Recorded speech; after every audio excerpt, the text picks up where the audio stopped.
Good evening. Welcome to True School Sports, and welcome to another session of talking boxing. It's just like coffee. Once you have it, you can't stop drinking it, and that's what we're gonna do tonight in boxing. The same old thing, the same thing. Talk about boxing. One of the discussions that I really want to talk about. I don't know how many people want to hear about it, but I do, and it's about you already know another Philly fighter. And no, it's not Jerome Boots Ennis. No, it's not Blair the Flair Cobb. And no, it's not what's the name?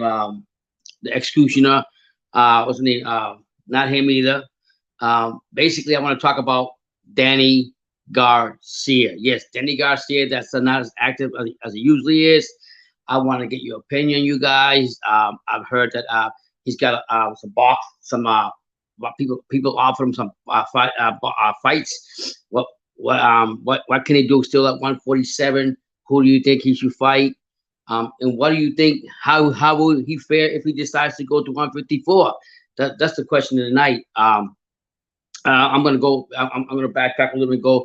Danny Garcia is not fought since he last fought Earl Spence. I think it was 2 years ago when he fought him, and he lost the UD decision to him. So other than that, I've been hearing and reading that he's been offered fights by even the new great promoter that I consider that's doing a lot of things in the UK from boxer Ben Shalom. He offered him a fight with Cal Brook, and you know Cal Brook just came out and beat the shit out of the long waited history between him and Amir Khan.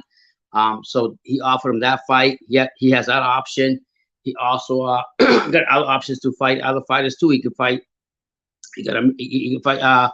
He got offered to fight. I'll tell you, he got to fight him. He got to fight. Besides him, he said he wanted to fight Thurman. According to Garcia, he wanted to fight Thurman. He's one-time Thurman. Even Mikey Garcia. And I think Conor Benn wants to even fight him. I think that's kind of crazy. Conor Benn to me hasn't done shit in 147. I don't think he will as long as he's with Eddie Hearn. Eddie Hearn's not going to put him in the top fights. Conor Benn better worry about who's going to fight next, and hopefully he can fight David Avanesyan. I like to see that fight, and then we could talk about what he's going to do with Conor Benn. So Danny Garcia got some options. He's been very boxing has been very good to him. He's invested in real estate. You know, he got the barber shop. He's got a big big mouth following him all the time. But you could practically say he's to me, he's semi-retired. He doesn't need boxing like he needed boxing from the get-go.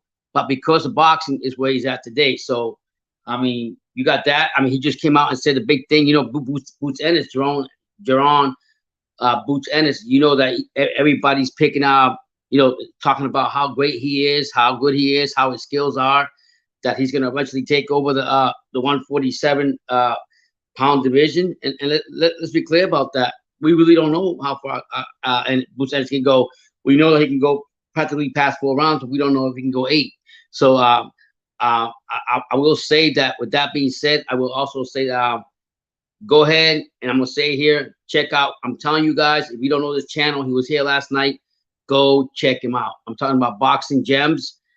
He's got a breakdown of Boots Ennis when he fights Clayton this coming month. I think he's gonna play Clayton. I got his name right here, Clayton.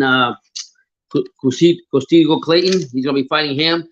Go check out that breakdown because it really tells you a lot about Boots Ennis, how skilled he is, how much skills he got in the toolbox, and also certain flaws that maybe all of us as avid boxing fans know nothing about because if the media is just pumping us Boots Ennis, and we only get to see with the naked eye what we get to see. But if you go to Boxing Gems and check out his channel, you will love the breakdown that he gives about Boots Ennis and any other coming fights or future fights that already happened. Check out his channel. I'm not saying that just to say it. I watch a lot of channels, but I don't see a channel as professional as Boxing Gems.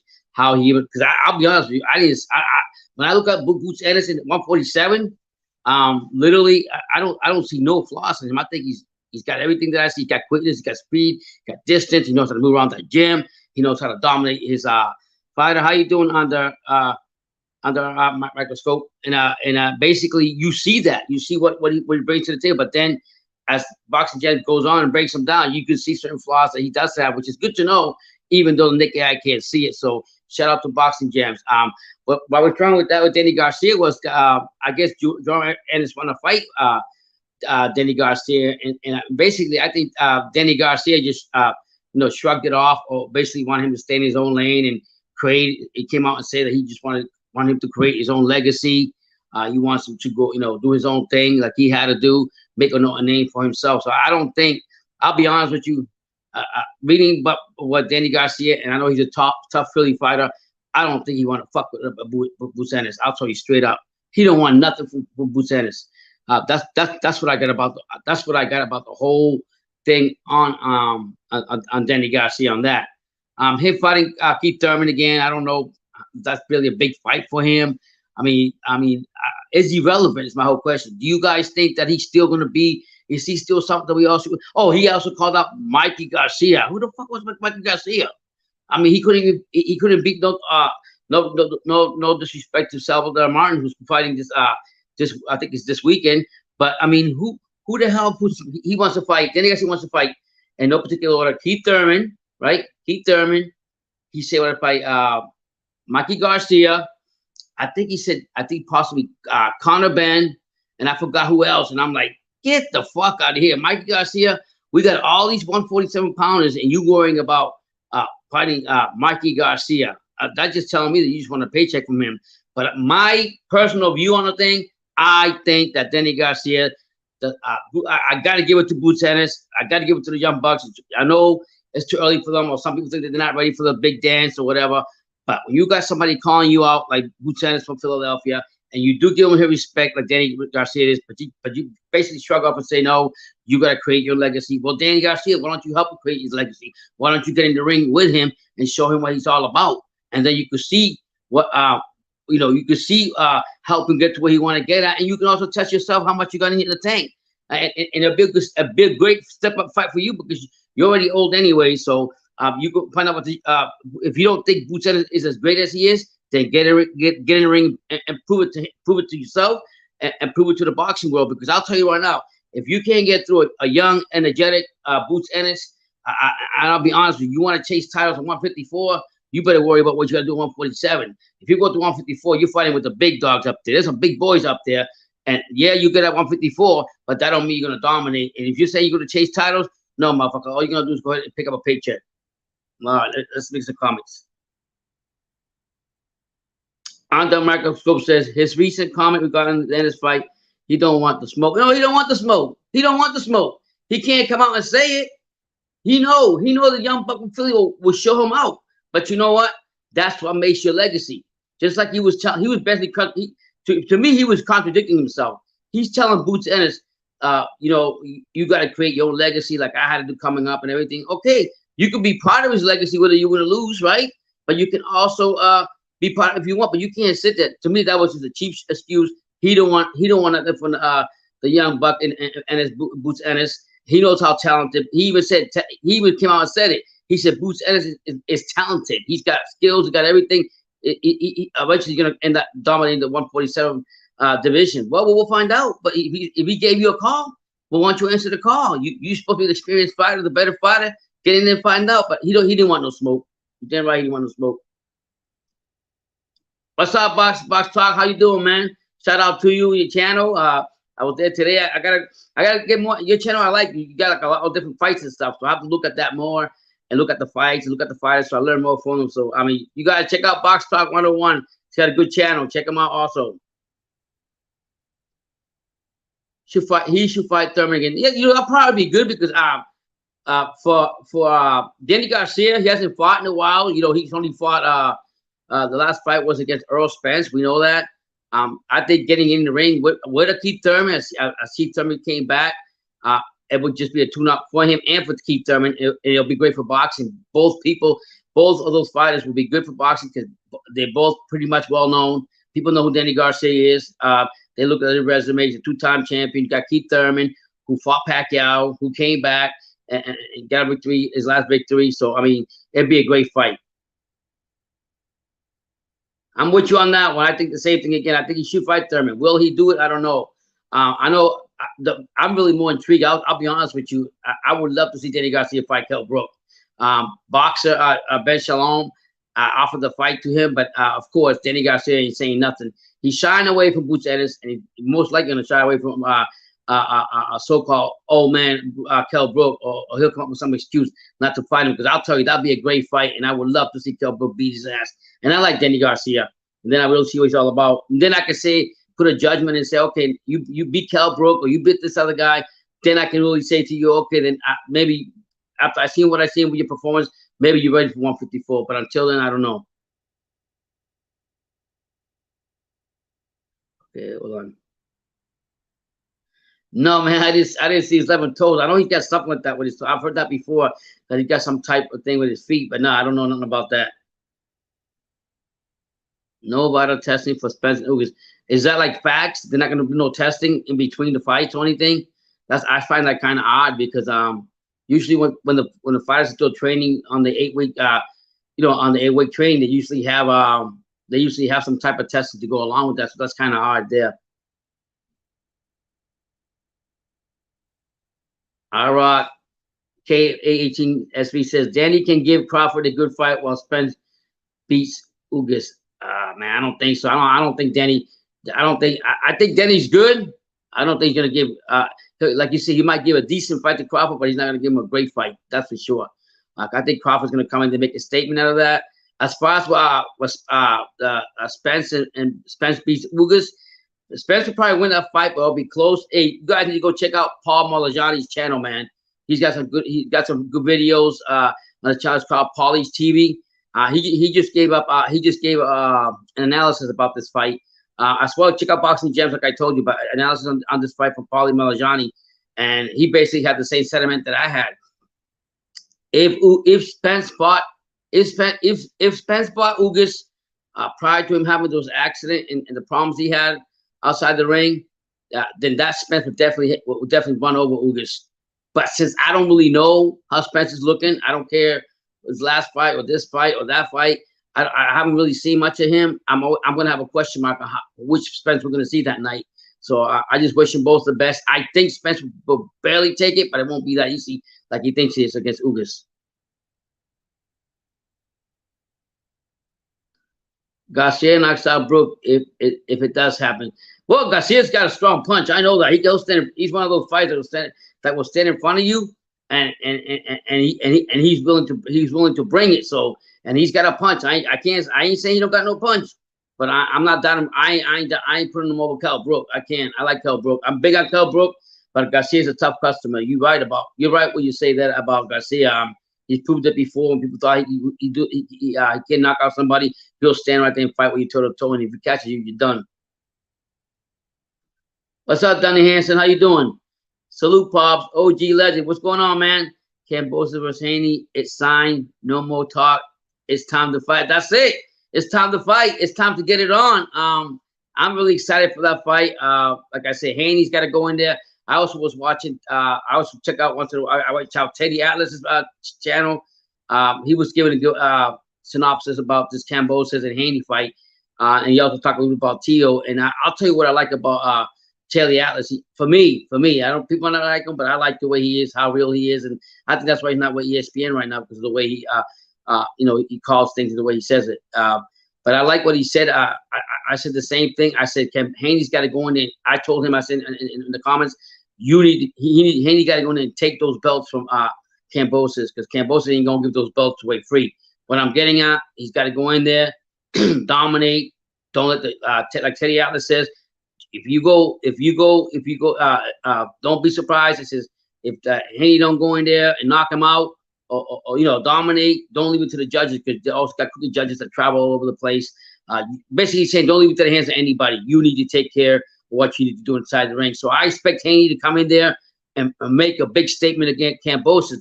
That being said, I don't think Cambosa is going to fold and just give his belts away just like that. It'll be a great fight, but if Haney really wants it, he's got to show it. He's got to do it twice, not once. Oh shit! Edwin Castillo says Melajani is a lying hypocrite. What are you saying, Ed? What happened? You don't like what he says, or you don't like he lied to you, or he called a fight that you didn't agree with, or what? I think I'll be honest with you. I think Malajani is to me, and that's my own opinion. I think he's a good analyst when it comes to boxing.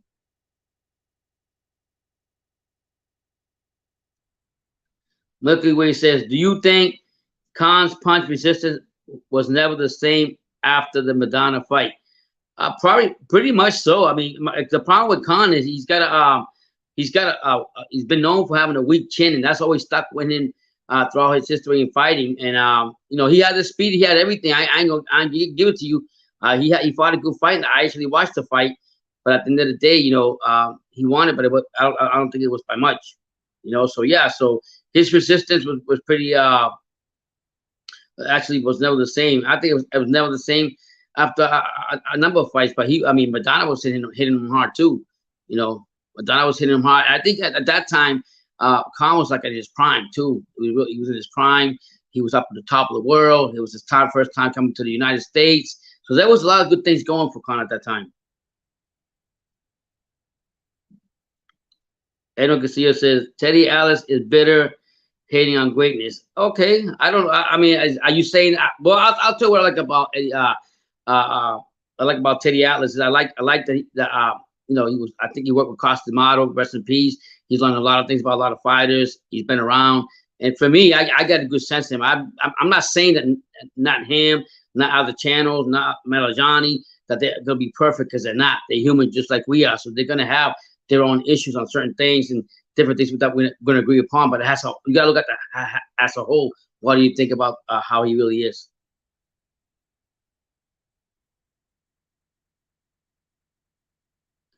It says Iraq A18SB says, "Who you got on that Tank was Rolly Pops?" I'm rolling with Tank. I think Tank's going to take it, but I don't think it's going to be an easy fight. I think Rolly coming forward, his awkwardness in boxing, the way he boxes, is gonna throw Tank off a little bit. But I think as the fight goes on, I think you figure him out, and at the same time, Tank's gotta be aware that Rolly's got some power in those hands. When he hits those flips, he's hitting them hard. So Tank needs to be aware of that. But I got Tank winning the fight for sure. I got Tank winning that fight.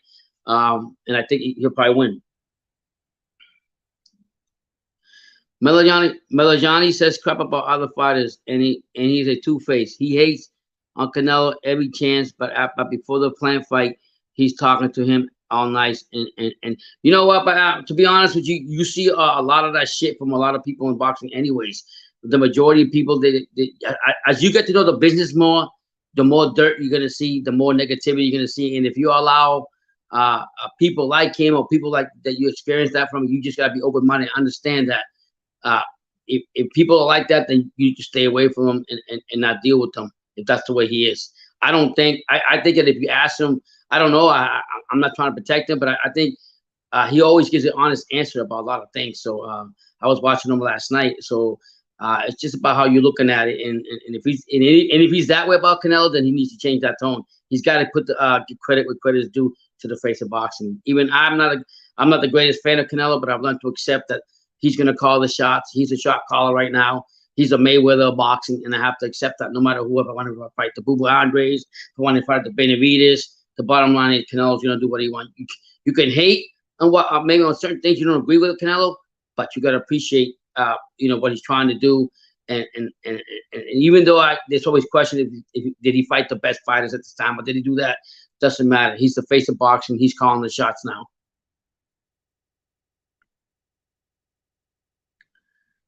Rock A18 says Haney's got to do what Spence did to Brooke, plain and simple. Yep, you said it. If somebody turns, and I think, and I'll be honest, I think it's going to be even harder for Haney to go into a Lao Stadium in Australia, a Marvel Stadium, where you're going to have 50,000 people or 53,000 people against you.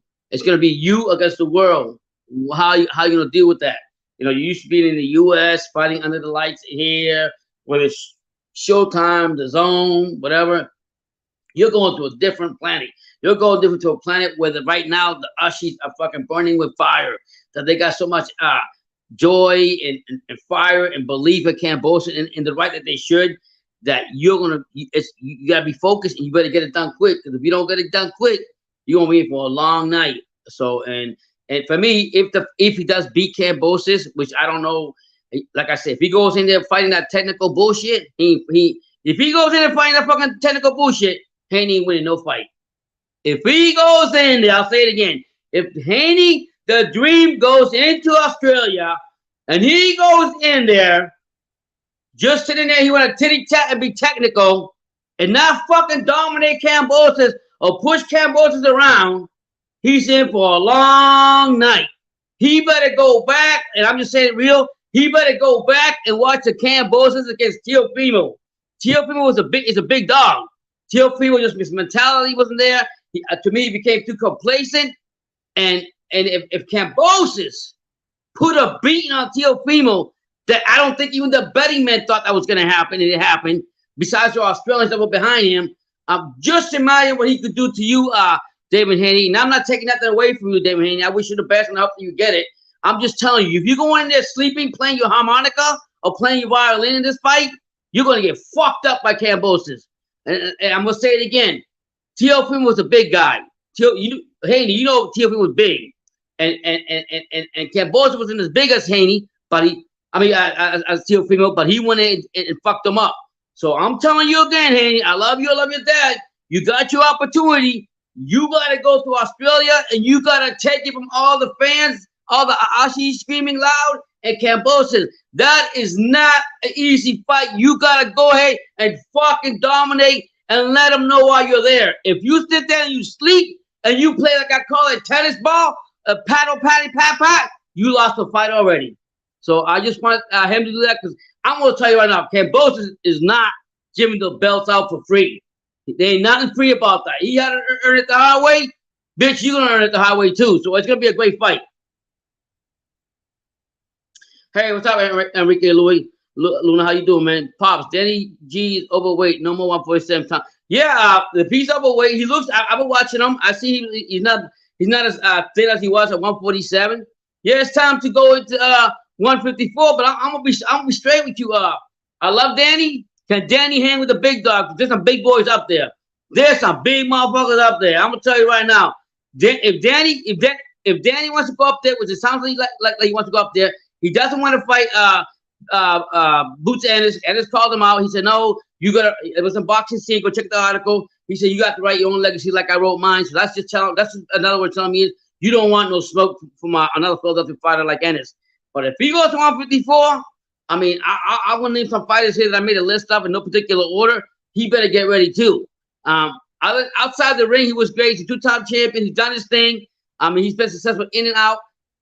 He hasn't fought since he last fought Spence. So he's going to have to get some type of tune-up fight when he gets up to 154.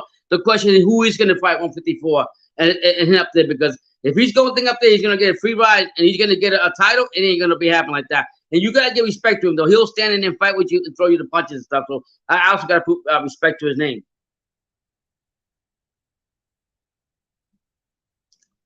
Milky Way says, I hate it when boxers act like divas. Yeah, man.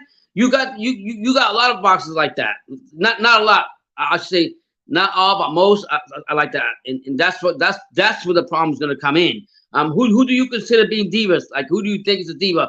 You talking about what Teofimo? He came out with those recently comments that he made that everything was set up and Kambosos. Yeah, of course he's going to say that because he got his ass whooped. His dad is still not believing it. He's definitely not believing it if you think it was set up. It wasn't set up. You didn't fucking do your diligent homework. You didn't stay focused like Kambosos did. Kambosos was day in and day out, 24/7 in that ring, doing his thing while you out there partying, while you're out there commenting about how great you are with this undisputed belt that you just won, that you have Teofimo when he got Lomachenko. You're sitting there talking and you didn't do your due diligence, and they came and bit you in your ass. But as a real man, you stand up, you take the defeat, and you move on. And I'll say it again, until Teofimo and his dad don't come back to reality, they're going to be any fight they're going to have that on the shoulder. It's going to affect the way he fights. He needs to put it behind him, learn from it, and just get better. What's up, my little Grogan? How you doing? No pops, no life. That's right. No pops, no life. Thank you for being here, man. Appreciate it, man. God bless.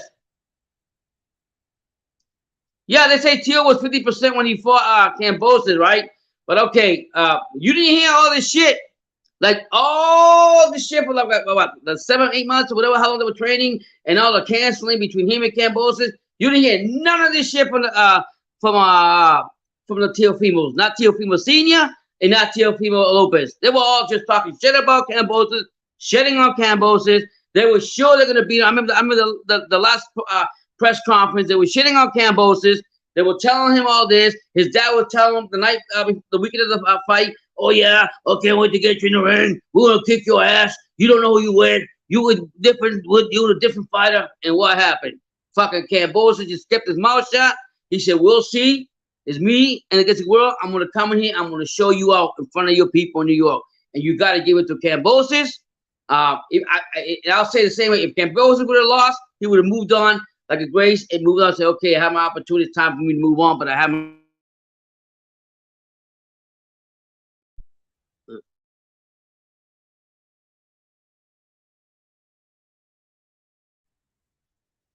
But when you sit there and you sit there and you're still not accepting the fact that that you didn't lose the fight, then there's a big fucking problem. There's a problem with you mentally, and you better fix that before you get into any fight. I want 147. I want 40 because right now, if you and your dad think you're gonna go there and you're gonna do the takeover, you better humble yourself and understand you guys just lost a big major fight to an Australian that you guys sourly doubted. And when it came time for the bell to ring, motherfucker Cambosis sounded the bell and did what he had to do to Teofimo. Wake up, accept defeat, and move on. It's like life. If you have a problem, the best thing to do when you have a problem, you accept your problem, you find a solution, and you move on to make it better. Pretty much the whole lightweight division are divas. They've been like that for a long time. We know that already. Brandon said it many times. He and my son said it many times. They've all been like that for the longest time. Back and forth, back and forth. But finally, we're gonna have somebody's actually we're gonna have an undisputed champion, whether it's Cambosis or whether it's Haney. We're gonna have somebody that's gonna have all the 4 belts. I'm just saying that David Haney's got is more against him than it is to Cambosis. Cambosis now in his backyard. And he's giving deja vu to any opponents now. How does it feel now? You come into my backyard. This is what I had to deal with to get where I'm at. Can you deal with the crowd knows? Can you deal with the atmosphere not being United States? Can you deal with the difference in everything? How are you going to deal with that? And that's the bottom line. Atlas complains about everything about today's boxing. That's corrupt. Don't fight often. Praise anyone but Canelo. He discredits everything Canelo has done. I'm not gonna say that. I don't know if that's what you feel. I'll give you your props on that. I have not really listened to him in depth to say what he says or not, but I'm gonna check him out. And if he does, then shout out to you. You have your reason to feel the way you feel, Edwin. Canelo always fights 2 or 3 times a year, while he praises guys like Jamal and Benavidez who fight only 1 time a year. Then why I say back in my day, fighters would fight several times a year. I don't know. There's a reason why he feels like that about. I mean, we all felt some way about Canelo, but I don't think that he should put, that he should put a dark light on Canelo. He's got to give some credit for something. I always said, and I still say to this day, that Canelo is one of the most active fighters in boxing. Simple as that. If anybody can prove me different, so be it. But what I see Canelo doing, I have not seen it. Most fighters fight 1 or 2 times a year, maybe 3. And they go on vacation every time. So you can't do that. You gotta respect Canelo for that. Cambosis will probably eat his words when he fights Haney. These belts are your curse. Well, we'll find out. Like that's what I'm saying. That's what fights are made about. We'll definitely find out what Cambosis, what David Haney's gonna be made of. He's been wanting this fight.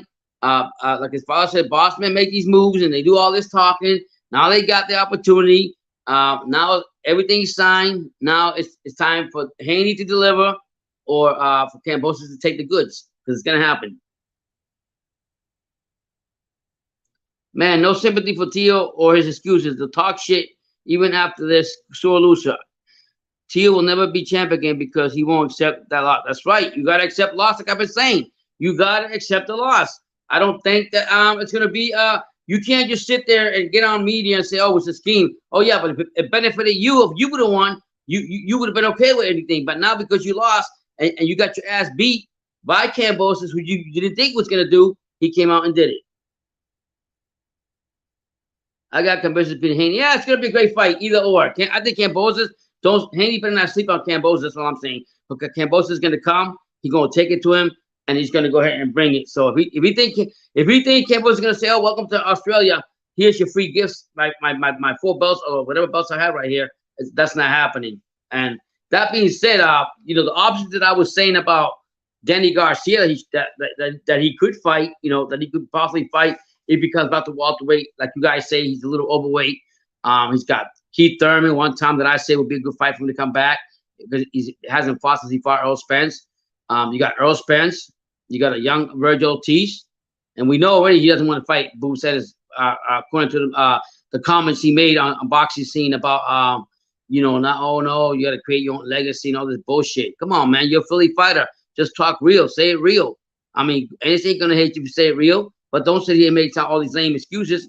But like I said, he's got a lot of. I mean, he's got a lot of options. He can fight. He can fight Thurman. He can fight. I would say Kell Brook. He can fight. I mean, that's a big fight. I think if Ben Shalom should offer him that, I would jump on that. That'd be a great win for him on his resume. He got Kell Brook. Maybe Conor Ben. I think he's irrelevant. As much as people want to put him in there, Conor is irrelevant in my case. But then he says he wants to fight Mikey Garcia. Get the fuck out of here. So you just asking me, you just want a free paycheck, but you don't want to get your ass whooped by another Philly fighter like Boots Ennis. He's got that. He's got no disrespect to David Aronician, but he's there too at welterweight. Then you got, of course, you got Bob Crawford. You know what I'm saying? You got Jamal James. You know, you got Gustavo Clayton, who's gonna fight Boots Ennis next, and that's not gonna be easy fight for Boots Ennis. I don't think it will be. You got, of course, Ugars, and then you got Radhav Butayev. So there's a lot of welterweights and options that Danny Garcia has. Let me continue with the comments, and I'll go back to what I have to say. Okay, I said that already. We already talked about that. I got my wife sleeping with me tonight. Oh, that's awesome, YSS. So it's going to be a good night, right? Oh, you've been a good boy. Is that what you say, YSS? You crazy.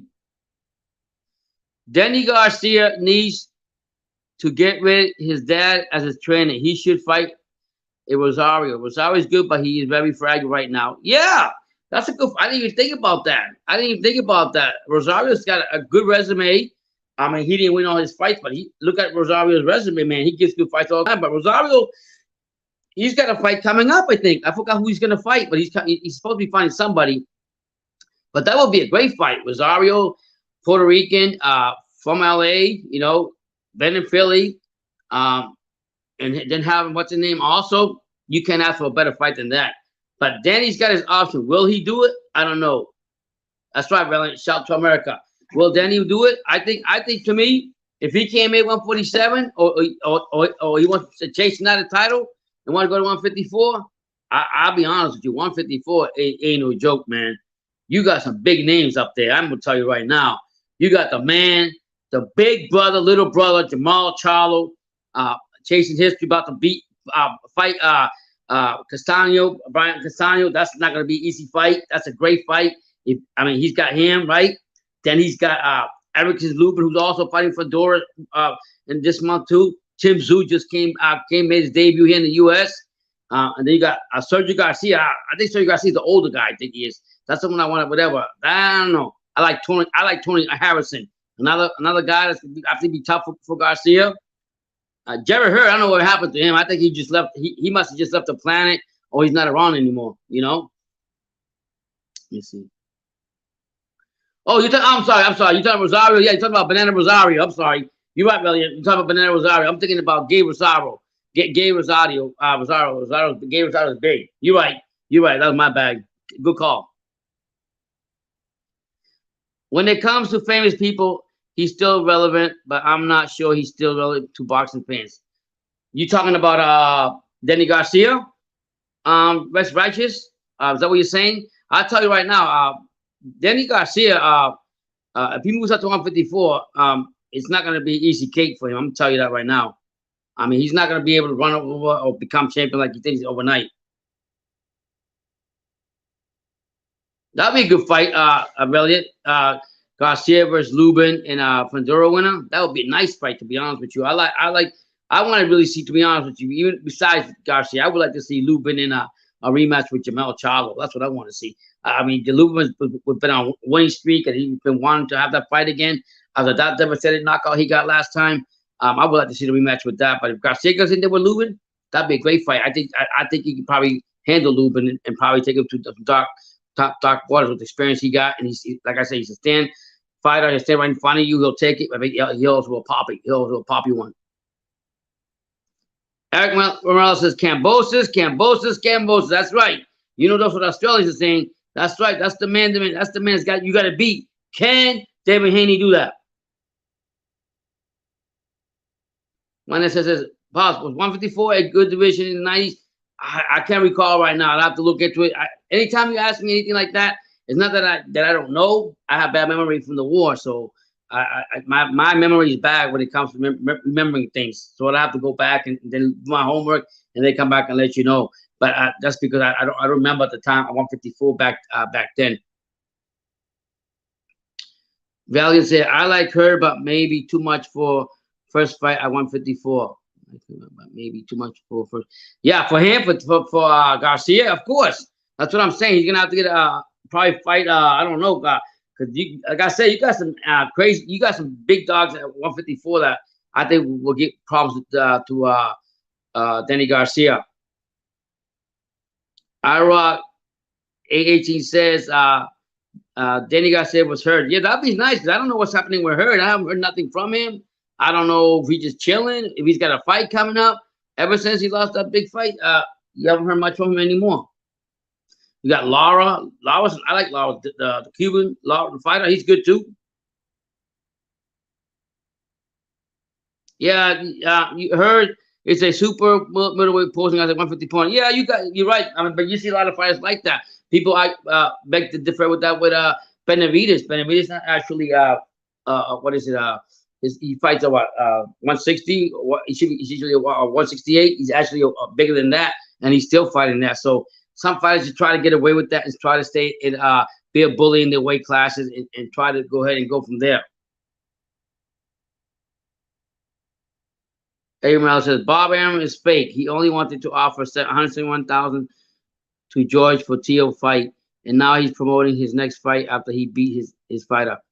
Hey man, it's all about money, making money. So I mean, it is what it is. But at least what I will give Bob the father credit for is that he literally, intertwined this fight that happened between Cambosis and Haney. Because if he wasn't in the middle and wasn't willing to put up the ESPN and the Belia promotion didn't want to agree with it, we would never see Haney get his chance to fight Cambosis. Simple as that. So I gotta put a little trust to the old man. But I understand what you're saying.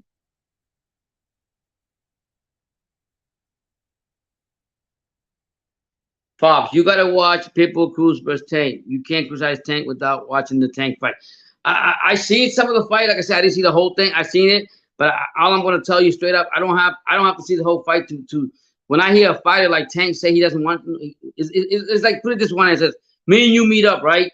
You don't know shit about me. I don't know shit about you. We go at it, right? And then we're about to go. I'll meet you again somewhere else place. You're with one of your buddies or something, and your boy's like, "Oh, go get him now. Go get him now." I don't want no part of him. There's a reason why you don't want a part of me, and I'm gonna say that again. It's because Pitbull Cruz hurt Tank in a way that Tank's like, "I don't want to deal with this guy no more." That's what I'm saying. Box top one. Eddie Morales, he's only doing that to bring the belts back to top rank. Because ultimately he just wants those belts to end up back with Loma. Yeah, of course. That's what I mean, that's why initially, you're right, Box Talk 101.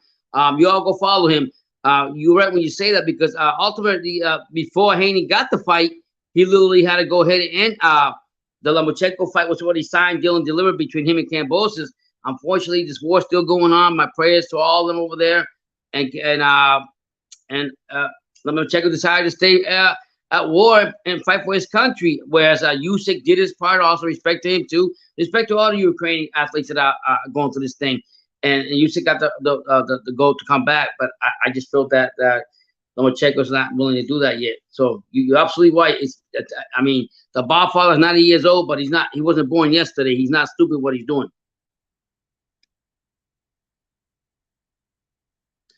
Eddie Morales says, "Well, he's gonna have a rude awakening when he takes him again." Are you saying? Are you talking about if Cambosis and David Haney and Lomachenko, or what? What do you say, Eddie Morales?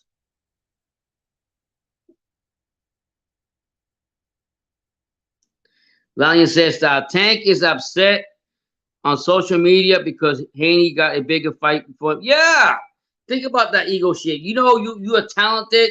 Uh, you could be in the top fighters right now if only your promoters will allow you to be that fighter and open the door for you. But no, the promoters and your manager didn't want to sit there and babysit you and keep you on the PBC stable. And now you got to sit back and watch other fighters not only make money on the fights, but also go for the belts that you wish you had. And because you had no control over that at the time because you were under contract, now you got to sit back and wait your turn. But that doesn't mean that the Tank can't use that for motivation and continue on and getting the fights he wants once he becomes the free agent that he is after this fight with the other fighter known as Rolly Romero, and continue on. And the sky's still the limit. He's still young. He's 28, but he's got to get it done. Now it's the time for him to leave them because, like I said yesterday in the live, Floyd and LB to me just ruined his career. Box Talk 101. Valiant, I commented Haney for going for the big legacy fight. I'm almost positive he really isn't making a lot of money, but it's a dope fight. Yeah, technically he's not making a lot of money for that fight. I think I was reading the other day that they were saying the same thing. He's not making it about, but you know what? Sometimes you have to create your opportunities for yourself. You can't have your whole cake and eat it too. And in this situation, he's not only making a lot of money. One, he's not with the promotion company that he really wants to be with. It's actually his own. I'm pretty sure that's what he wants to be with. And he had to go ahead and extend himself or become a network of himself with all these other promotional companies to get this fight done the way Cambosis wanted it done, the way his management wanted it done. I'm under the Box 101 says, I'm under the impression right now Gervonta is more concerned with money. I don't think so, Box 101. I think he's made some money. He could have made a lot more money with Floyd. Floyd's got a lot of money. He could have put out some more big bread for bigger fights, and Floyd could have made money, and he could have made more money. I think for me is more, and I could be wrong. You might be right. It's I think more of him getting them belts and pretty much get the respect that he really deserves, that he truly thinks that he deserves, and that's fighting for the undisputed or getting the belts at 135 or whatever the case may be. But you can also be right what you're saying. Well, Mayweather didn't. I mean, Mayweather, and I've said it last night in the video. Mayweather, literally, his ego didn't allow him to go ahead and open the door for somebody as talented as Tank, and now Tank is the one ripping the sad rewards from that. Now he's got to sit back and watch everybody else fight for something that he wish he had. But that's not the end of the world. You become a free agent. You decide when another promoter is going to put you with the big fights, or you just become you become your own agent. You become a free boxer, and you look for your fights like with Bud Crawford.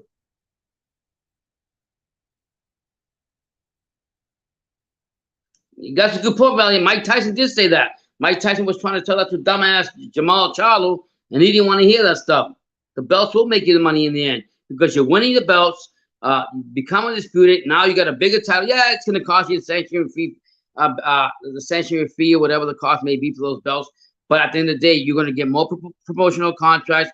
You're going to get more, you're going to get signed to commercial, to all kind of advertisement, all kinds of. So the sky's the limit once you get those belts. It's just a matter of are you getting them. So I totally agree with the old school mentality of Mike Tyson when he was trying to tell that to even to Jamal Charlo. He didn't want to listen.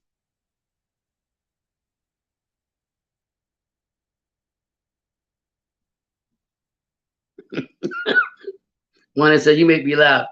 Buzz, what does it What does the WBO mean to you as a Puerto? Help me here. What the hell? This fucking thing. I swear to God.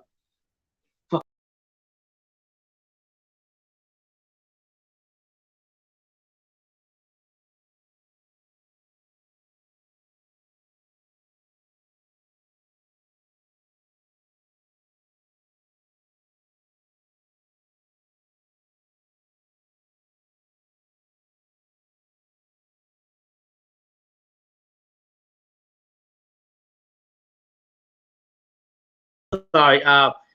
When I says pause, what does the WO mean to you as a Puerto Rican? Huepa, para que lo sepa. Viva Rico, vamos a la playa. Me compra unos plátanos. Bueno, the WBC, the WBO is up there in Puerto Rico, but I mean, I still think that they, it's prideful. It's the Puerto Rican sanctioning body that's up there, but I look more as a fact that how are they actually sanctioning fights? Are they making the right fights? Are they actually doing what's fair for the public and for the boxing fans, or is it about their own selfishness? Yo, pause. Why does the camera look like you in the sauna with the stream? This eyes will have. No, it's actually because I actually dropped it. I cracked it, and I haven't been able to go get another phone. So that's why you don't see it as clear. That's what's happening with that. But that's what's gonna happen if Haney don't go in there and try to crack Cambosa. Cambosa's gonna crack them back. So there's gonna be a war, and that's what they're gonna be seeing, a fucking blur if they don't get the fight right and get it done. So yeah, I was like back up my Danny Garcia guys. What do you guys think about that? Do you think he should go to 154? Do you think he should stay at 147? Do you even think, or should he just retire and deal with with real estate and barber shops and whatever? Or do you think Danny Garcia is irrelevant at all? What do you think about that?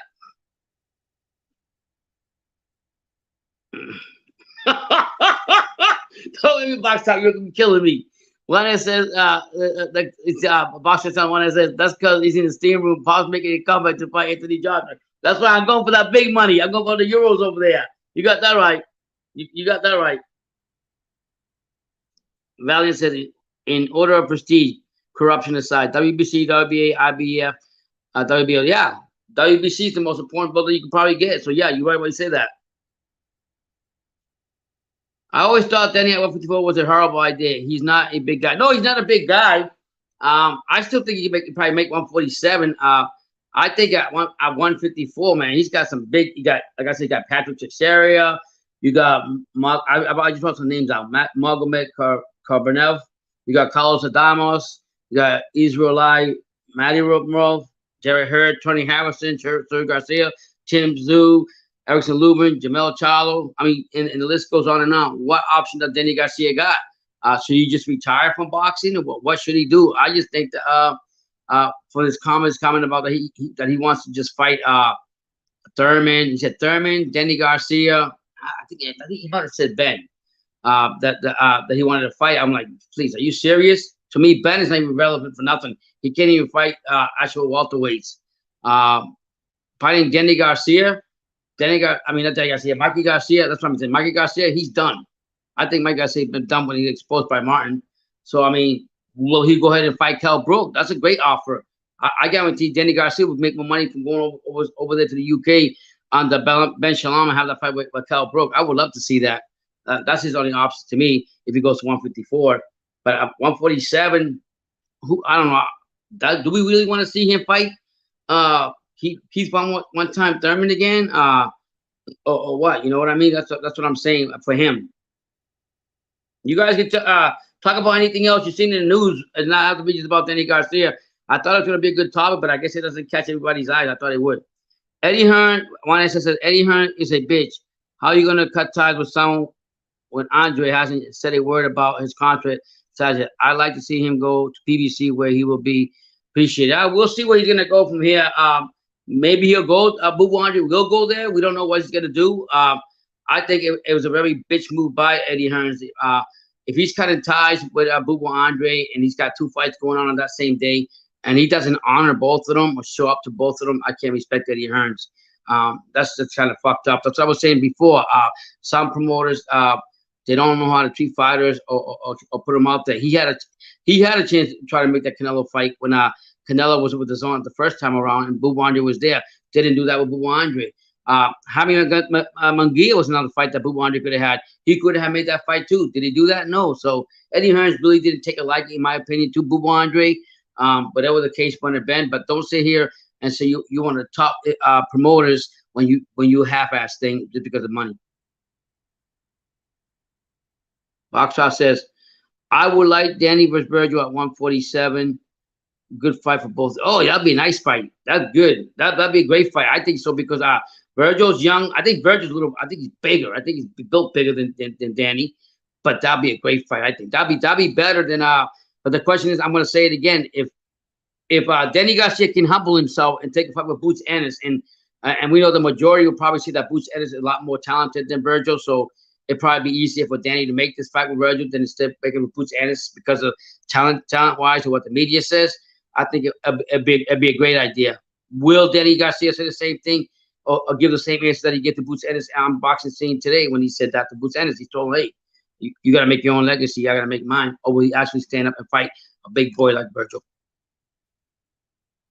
One SS says, I don't highly on Tim Tszyu, but I'm glad he's taking a break fighting in-house fights in Australia. With those American PBC fighters, he'll only get better. I don't highly on Tim.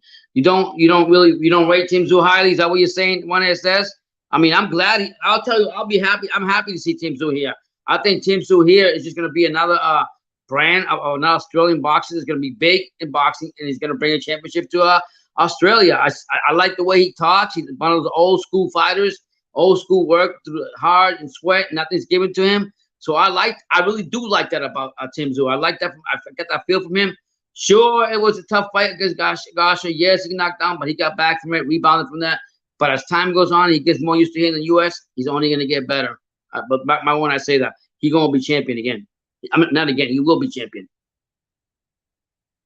Valiant says, Danny's durable, got a chin, 112 with Spence, can't make 140 anymore, a gatekeeper at welterweight, about 150 football, but Brooke, Ben, Ortiz Jr. at 147. Yeah, man. Those would be good fights for him. Will he take that offer? I think, I'll be honest, I think Ben Shalom probably offered him the biggest money if that's what he's looking for, and just be a gatekeeper and make that money and move on. And then going over across the pond, that'd be good for him. People get to see more of him. Fast Track 101 says, I would watch Danny was Conor Ben, Virgil Ortiz, shit, even Broner or Cobbs. All those will be, yeah, because Broner's fought. One thing you can't take about Adrian Broner is he's fought everybody. And he never ducked anybody that he didn't want to fight. He was always in all the fights. He might not have thrown a lot of punches in the fights, but he was there. Virgil Ortiz is good for him also. Out of those three, fuck Conor Ben. That's a fucking hype job. I'm sorry to say that. I feel that way about Conor Ben. Cobbs, okay. Cobbs talk. He's not afraid to fight with nobody. Yeah, he got beat the last fight he had with Rocha. But I mean, as far as Conor Ben, fuck him. I just lost a lot of respect for him and Eddie Hearns. They don't even want to put him with David Venetian, but they want to see him put him with Danny Garcia, please. Valiant says, Danny's still a strong fighter, but don't know if he will be a champion again. I don't think. Looking at the 154 list, it'd be tough for him to make champion. I'll be honest with you. He'd be a good gatekeeper. Like he's doing at 147 now, or whatever the case may be. But I don't think that he'll be champion at 154. I think there's some big dogs, live dogs in there. And I don't think his age and everything. I just don't think he's got power, but I don't think he's gonna make a champion again. At Value and Box One says he won't, but he could still make some solid fights. Yeah, of course. One SS says, "Yo, Pops, I want Ugas to win, but I can't see him winning. If only he uses his core and hips, but he punches with shoulders. That high guard is going to get him in trouble." Yeah, that's what it's good what you're saying there. He doesn't have a lot of foot movement like he should have, and finding a fighter like Spencer comes forward that pressures you will be very difficult for you to go ahead and actually defeat. But that being said, his aqua style, the same style that he fought against a faster fighter in Pacquiao, he's gonna have to. It worked for him against Pacquiao. why cannot we work out against Spence? And the question, like I said before, we don't know what Spence we're gonna see. Are we gonna see the Spence of old or the Spence after the accident? How good is he really in the ring? We won't know until the light shine.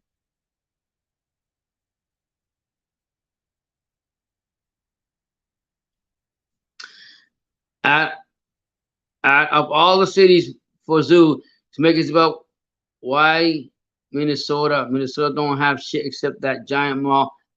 America. I don't know. You gotta ask the promoters that one. You gotta ask the promoters that one. You can't ask me because I really don't know. Sometimes I mean when they go fight in Nebraska or they go out some boot in the boom yards that we don't even know and promoters put it out there. I don't know. But hey, it is what it is. Louis James says, "Damn, Danny Garcia was born." Yeah, I mean, I think I don't know if they fought before, but if they did it or they fight, if they do fight, why not? Why not? I like Broner. Broner brings his time into boxing. Louis James said, Louis James, you, yeah, I think Conor Benning's kind of hype, but we would have to see how he does with other hard hitters. I feel Ben will get dropped eventually. Very, yeah, man. Like I love when Cal Brook came out because I guess they wanted to make that Conor Ben fight, and I just think that Cal Brook just threw a wrench because he really didn't want to fight Ben. He said, "You got to pay me $10 million if you're gonna fight me." I don't know if he was joking or not, but you know what? Ben doesn't deserve it. He hasn't earned anything yet. Fucking at 147, not even fighting two fighters. Eddie Hearn doesn't want to put him against David Evanesian or anybody else. So why the hell you want to put him up there to earn a big payday when he hasn't done shit just because of his name? Yeah, you're right, Box Talk. I have to agree with you with that. It would be a hell of a press conference with Angel Garcia and Bona. We're laughing our asses off all day long. And we haven't heard much from Pops, Danny Garcia's father. So it would be nice to have him back in the press and talking his junk like he always done. He's been chilling just like his son. Pops, Adrian Bona would be P4P of all time. If he didn't move from 135 to 147, he would have a better career. He needs to give on make it 140. He should make 140 before the jump to 146. Well, you know, he's had his career. It's done for him. I don't think it matters anymore now. When he first came up, when he was on the come up was when he should have realized what he had to do. But at this point in his career, he can just sell fights. He can talk a lot of junk, press conferences, and make money. That's all he's gonna do. I don't see him getting any more championships or anything like that. Valiant says Ben Maxayo overhyped, strong, powerful, nothing special. Yeah, my son says that a lot about Maxayo. My son cannot stand Maxayo. He cannot stand him at all. And for Ben, the same thing. They haven't really fought nobody to be that. Ben has got that name behind him, so that's what Eddie Hearn is banking on to make money off of him. But you also got to put him with competition that people are willing to go see. So honestly, Adrian Bona should have never fought Madonna. That wasn't his weight class. Coming all the way 135. If Madonna never fought Bona, he may never gotten the fight. Yeah, but sometimes that's how things happen. Sometimes you just never know. You know what I mean? You just don't never know how things are, how fights are going to be, and you know you have to just take it for what it is. You know, like I said, I just want to see what about your guys' view on Danny Garcia. Obviously, a lot of people, you know, open or not open, not really not interested in the Garcia because he's really irrelevant to the fact. I just thought I want to put it out there. I didn't like when he said he didn't want to fight. Basically, he didn't want to fight Boots Ennis. I mean, come on, Garcia, but you know you can call your own shots because you've been there and you've done it. Valiant says Danny Garcia was Teofimo Lopez at 147. Angel and Senor. Yeah, that'd be crazy. Oh my God, I never thought about that. That would be so fucking living and crazy. It'll be a lot of talking in that fight. I'll tell you that right now. It would be hyped enough for actually to be a good fight, believe it or not, because of the two crazy fathers that are involved. So that would be great if that actually happened. But like I said, we don't know. Says, Pops, it looks like PBC is looking to make unification with Mark Maxaya versus Leo Santa Cruz, depending if Ray Vargas steps aside. You know what? I'm not a big fan. I like Maxaya, but not that big of him. Fuck Leo Santa Cruz. I'm glad what he's done, but for his dad or whatever. But he just don't fight. He doesn't step up to bigger fights. He doesn't go want to fight the bigger fights. He'd rather have rematch with people he already fought. I hope Ray Vargas doesn't take a fucking step aside money. I hope it makes it hard. I want to see Maxiah earn it or Santa Cruz, to be honest. What's up, Honorary Pete? Hey, everybody, how you all doing? Yeah, ain't many people here tonight on this live, man. I'm talking about Denny Garcia. I think I put him to sleep when I talked about Denny Garcia, but I just had to bring it out there and talk a little bit about him, what I thought about him about 147 or 154. But that being said, there's out of dogs at 154 or 147 that you guys can talk about. Crawford's gonna be. I'm telling you, Crawford. I hope Crawford gets it. I want to see Crawford and Spence. I wish him the best against Ugas, but I want to see Crawford and Spence. If Spence can come back and say, hey, you know what? Okay, I fought Ugas. I beat Ugas. I want fucking, if he can, like, after that fight, after Ugas, if he wins, it said, calls out Buck Crawford, say, let's make this fight happen right away. Man, I would love it to death because, it's a fight that people want to see. It's a fight that's been marinated more than you marinate your meat in the refrigerator. And, people want to see that fight. I'm not too keen that, like my son says, he's not too keen that Errol Spence wants to fight Buck Crawford. I think it'd be a fight for the fans. That's the whole problem. The fans are the ones that are losing out on that fight. Buck Crawford is a free agent. The fight should be made easy between them and Al Heyman and blah, blah, blah, blah. I was hearing rumors, but I don't know. You guys might tell me. You guys might know more than I do. Did Buck Crawford ever sign a contract with PBC, a 2-fight deal, or anything like that? Was that with Al Heyman, or he just gonna try to negotiate the fight after Ugas for Spence? Because I would like to see that. Or I would love to see after the winner of Jamel Charlo versus Castano, because that's gonna be a fire fight. I don't care what y'all guys say. That's gonna be a big fight there. Jamel Charlo against Brian Castano, number 2. The winner of that fighting Buck Crawford. Yeah, I'll take that too. Because both of them are live dogs. I would like more than Charlo. I would like this only because Jamel Charlo already came out and said it once in the last standing podcast with Brian Costa. He said, if you come up here to 154, you better not come my way. Like you already told Crawford, don't come my way. But that'll be a great fight either way, Brian Castano or what do you mean, Charlo against Bud Crawford.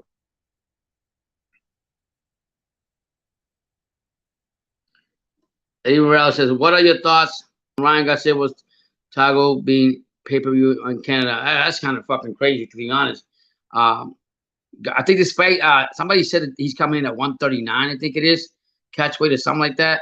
To me, it's a freaking joke, if you ask me. I don't think that it should be pay-per-view if that's the case, only because it's a return of Ryan Garcia. Yes, he's a big name. Yes, he does this.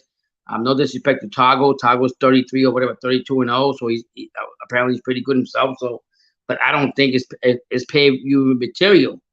Garcia's just coming back from a 2-year layoff, and we don't know how he looks. He might look good in all these interviews and everything what he's doing, but we really don't know until he gets in that ring and fights Tago. But he should win. What the hell? $35 for pay-per-view to go see that? Hell no. I don't know how these channels or these networks come up with coming up with a situation like that. Like, oh yeah, blah blah blah blah. We're gonna make this. Like PBC was doing that a month ago, 2 months ago, putting some shitty fights on for pay-per-view. Get out of here. You pay for pay-per-view if you have, you got to sell. You're gonna pay for what you buy. You're gonna whatever you buy, whatever quality you want. You want quality fight for your money. You're not gonna want to see no bum ass fights or one good fight and all bumper fights. Get out of here with that. I'm really upset about the zone when they changed for the subscribers and been paying $20 a month. Now everybody's got to pay the whole freaking pay-per-view now. Get out of here with that bullshit. It's just too much money with that. But so I'm really upset about that.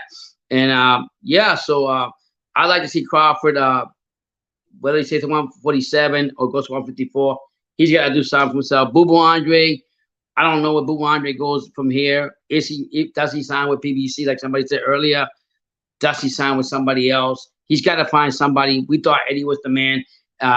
Eddie the salesman didn't make the Amir Khan fight for Kell Brook, and that fight was marinated for a long time. So why would I expect him to do something for Boo Andre?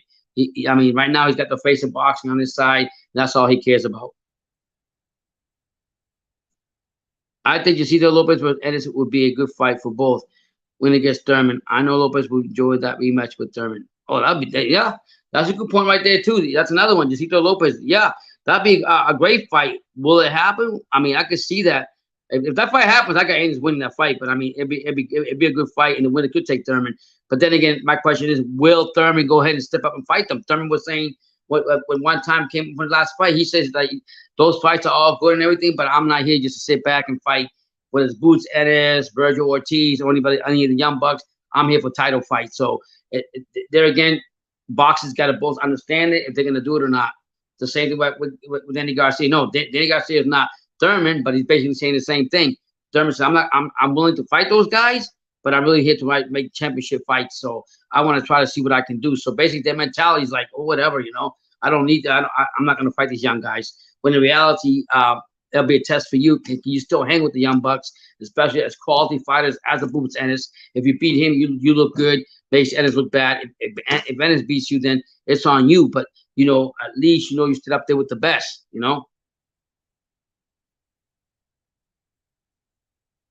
When I says, pause. BBC is weird. The fights that are pay-per-view shouldn't be pay-per-view, but the fights that like Charlo are. Yeah, it's crazy. Yeah, it's crazy. That is crazy how they're doing all this. I mean, they claim they're losing money, right? They claim they're losing all this money and all this and that and blah blah blah blah blah blah blah blah. But they're not doing nothing about it. But they want to. Who's in the right mind? Like I was one of the channels. I'm not gonna say the name. Said a few months ago that he doesn't care what fights are put on pay-per-view as long as you're an avid fan, you're supporting the sport of boxing, and you should pay for it. No, you're full of shit because that means you're just basically saying I want to make these motherfucking networks rich, give me poor fights. So I'm gonna go ahead and lobby for fucking poor fights because you love boxing. You're a fucking idiot. So if you went to a store and you bought $35 sneakers that had no quality, no name brand, but they look nice, just like the name brand, you're just gonna buy it because it's a sneaker that you like and it has the same shape and looks like as actual quality of another sneaker. You're full of shit. So no, I'm not gonna pay for that. I don't care how bad of a fan I am. If it's not the quality I'm gonna get for my money, I'm not just gonna put my money to these rich networks and all these executives and everything. When I know I work 10 times harder for what I got, and you guys got easy money, you'd be a damn fool.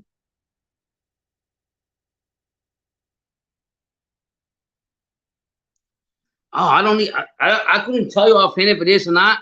If it is, it's crazy. I don't think it is, but if it is, I don't think it was last time. So why would it be this time? But that would be a fight like one SSA. The fights that should be pay-per-view, that's the ones we should put out on pay-per-view, not shitty fights. I mean, people should actually use the networks, cheap networks, to go ahead and put the fights on. Look what Top Break is doing, putting the Cambosis and Haney fight on regular TV. I'm telling you, that's Bob the Father's a true man. What he's doing, man. He's not trying you pay-per-view. He's not trying you ESPN Plus. Just ESPN. Watch the fight, enjoy yourself, and guess what? He knows in the long run he's gonna make money off that because when Lomachenko comes back, God bless, he comes back, he's gonna have a bigger fight with that somehow along with Cambosis. If Cambosis keeps the belt, or Haney wins the belts.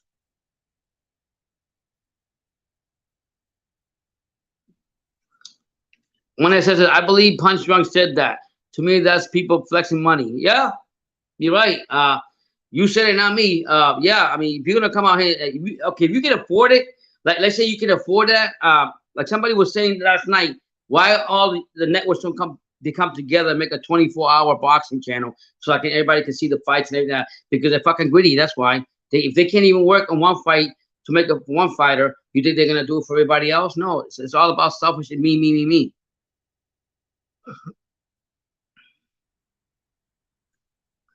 Eddie Morales says, good.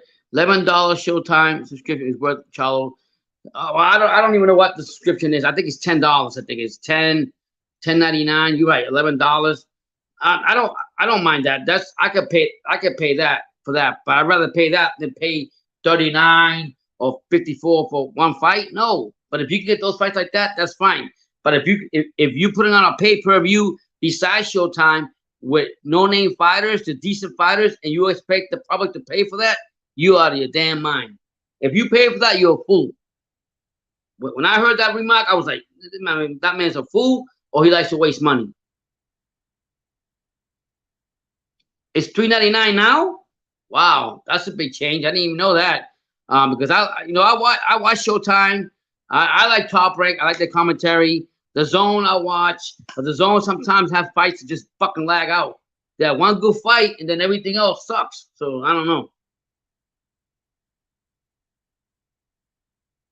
When it says it's actually cheap right now. It's 11.99 with Paramount plus bundle. Yeah, I don't know, man. You know you gotta pay. Like I said, right now the way money is right now, you work hard for your money. Just don't throw it away. Don't pay for foolish boxing pay-per-views are not worth it. One guy that I like to watch a lot, that he always says it to all his fans, is what's the name? Johnny Boy Boxing. I mean, he's crazy, but he'll tell you the way he is. You're gonna pay that for that? Please don't pay that. It's not even worth it. You know what I mean?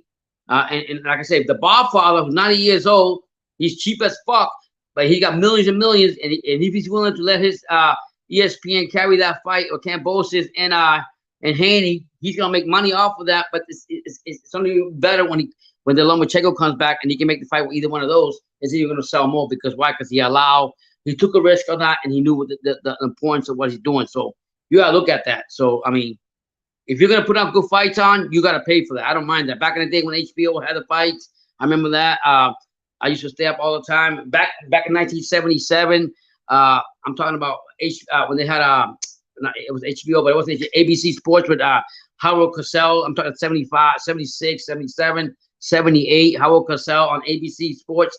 That's we didn't have. I don't think they had pay-per-view yet. But I could remember if I can remember vividly, it was just ABC Sports with Howard Cosell. Get to watch the Ali fight.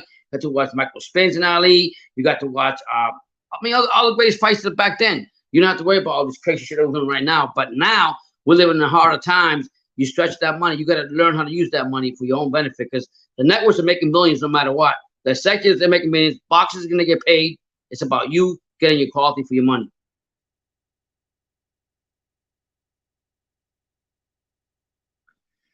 Yo, Pops, there's actually the zone fight tomorrow. The Spanish fighter saying tomorrow. Yeah, he's fighting tomorrow. Yeah, I seen that. Maybe I'll go live, but I don't know. I don't. It's probably a boring ass card, right, Harold? I didn't even bother looking at it. I seen that they had the with the Wayne and all that, but I haven't looked at it. What's that? Tomorrow in the afternoon or at night?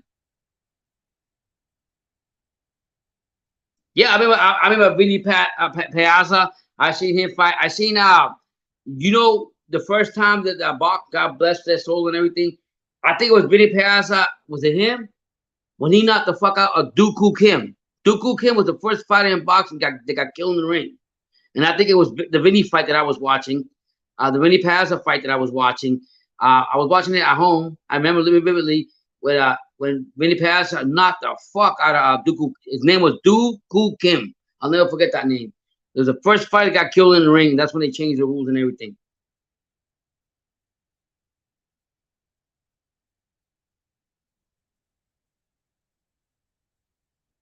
Nah, I'm not gonna go live because 10 o'clock. Who's gonna be here with me to watch it at 10 o'clock tomorrow? Everybody's working. You know. If it was a weekend or something, or Friday, or maybe a Thursday, yeah. But everybody's working. Oh, it's Ray. Yeah, I'm sorry, Ray. I'm sorry. Really Ray. It was Ray Boom Boom Bancini. That's what it was. Thank you, man. I knew it was somebody. But I watched that fight, man. I watched that fight. I was downstairs in my family room. My mother didn't like. She didn't like. I was a sports junkie. I watched football, baseball, basketball. But I had a sneak. In the family room. My mom was upstairs with 2 floors. My mom was upstairs watching her TV at night, and I had a sneak to watch it in the family room because she didn't want me to watch sports. I remember that. It was Ray Boo Boo Mancini that knocked the shit out of the guy's name was Dooku Kim. I'll never forget that. Thank you, Yusuf Perez. I thought I got a bad memory, but I knew something about that.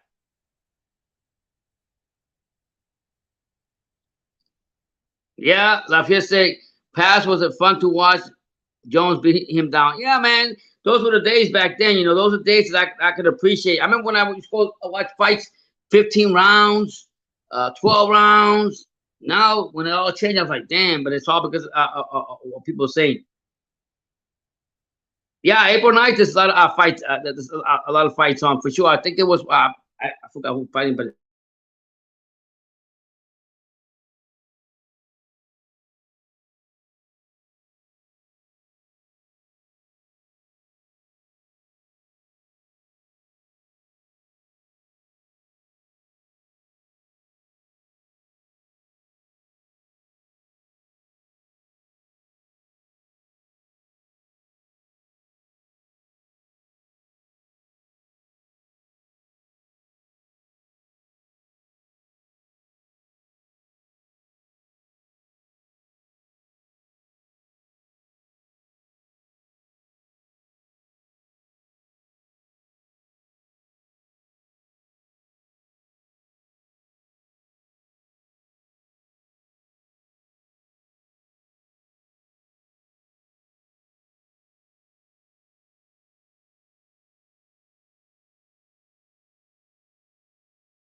Hey man, I'm sorry guys. I'm back. I'm sorry for one of you guys. I'm back though.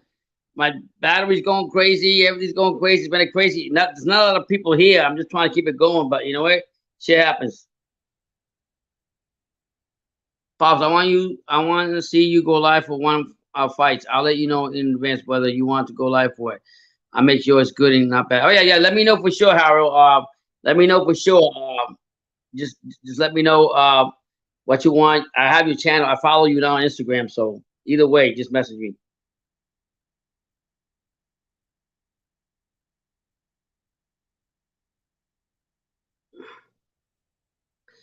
Uh, Eddie Romero says, "Hey, you guys, if you haven't hit that like button, man, I got that many likes. I appreciate it if you do. I wish I was born in the era of boxing. I was born in the ducking era. Yeah. Listen, man. When I grew up, I tell you, man. When I grew up, I watched Sugar Ray Leonard fight Vito Taforno, Sugar Hill against Marlon Hagler, Tommy Hearns. I seen it. You name it. I see the Four Kings back then. I remember growing up, but like I told you, I remember Ali fight, vividly watching Ali fight Michael Spinks, or was it Leon? One of the brothers. I forgot. I think no, it was Leon Spinks. Leon Spinks. I seen that. The Spinks brothers. You know, Michael Nunn. I seen all these. I seen so many. Roberto Duran, another great fighter. I've seen some great fighters. Chavez. When I remember seeing Chavez. Those were the times, man. But you know, everything times change, things change, and we just have to just enjoy what we got now and make the best of what we got.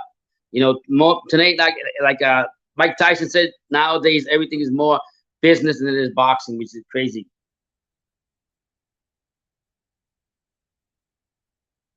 Yes, Pops, we all need to super chat because you need to play the ESBC game so you can buy a PS5. You may not use it, but your 6-year-old can use it when she's old enough.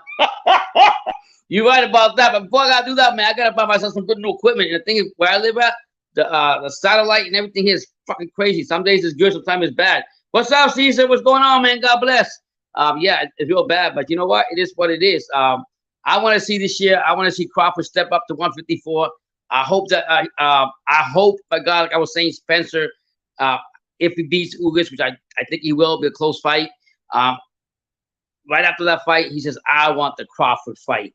And just take the fight for what it is, whether it's 60-40, we're both going to make money. And then whoever beats who, they're going to make more money because they become the top dog or whatever. And it's great for the fans. I want to see that fight. Or I don't want to see Spence keep Thurman again. I don't want to see that. I want to see Spence get tested by somebody else. If he doesn't want to fight Buck Crawford, then I don't know what he's got to do, fight somebody else. But I don't want to see him like just sit back there and call himself a shot caller and all this bullshit and not really legitimizing what he wants to really want to do. I'll be honest with you. That's on that. I want Crawford if he doesn't get any fight anytime soon, because I really haven't heard much about Buck Crawford getting any offers to fight anybody besides him. He's a free agent. He can do whatever he wants. If I was him, I would go up there and try the 154. You already did what you had at 147. You don't have to prove nothing to nobody. You do what 140. Come all the way from 135. Go up to 154, man. I would love to see that Jamel Charlo fight. But I know you really want Crawford really wants a Spence fight. So yeah. Rolly will lose probably, Pops. Yeah, most likely probably he's gonna lose, but I don't think it's gonna be an easy fight for Tank. Tank is not gonna walk in the park and just beat the shit out of him. But I think it's gonna be harder than what people think. Yeah, that'd be a great fight. Crawford versus Lubin. Lubin's got to win his fight. He got to fight Pandora now. That'd be a great fight too. And the winner can fight one of the Charlos. That'd be great. I mean, because Lubin wants a rematch with the Charlo that knocked the fuck out of him.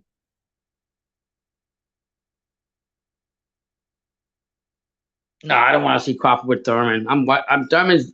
I hope he does good. I hope everything. I think if he doesn't even want to fight the young bucks that are calling him out, he just won title fights. I mean, at some point, Thurman was away from the game for a long time. If he gets the opportunity, so be it. I just don't want to see that.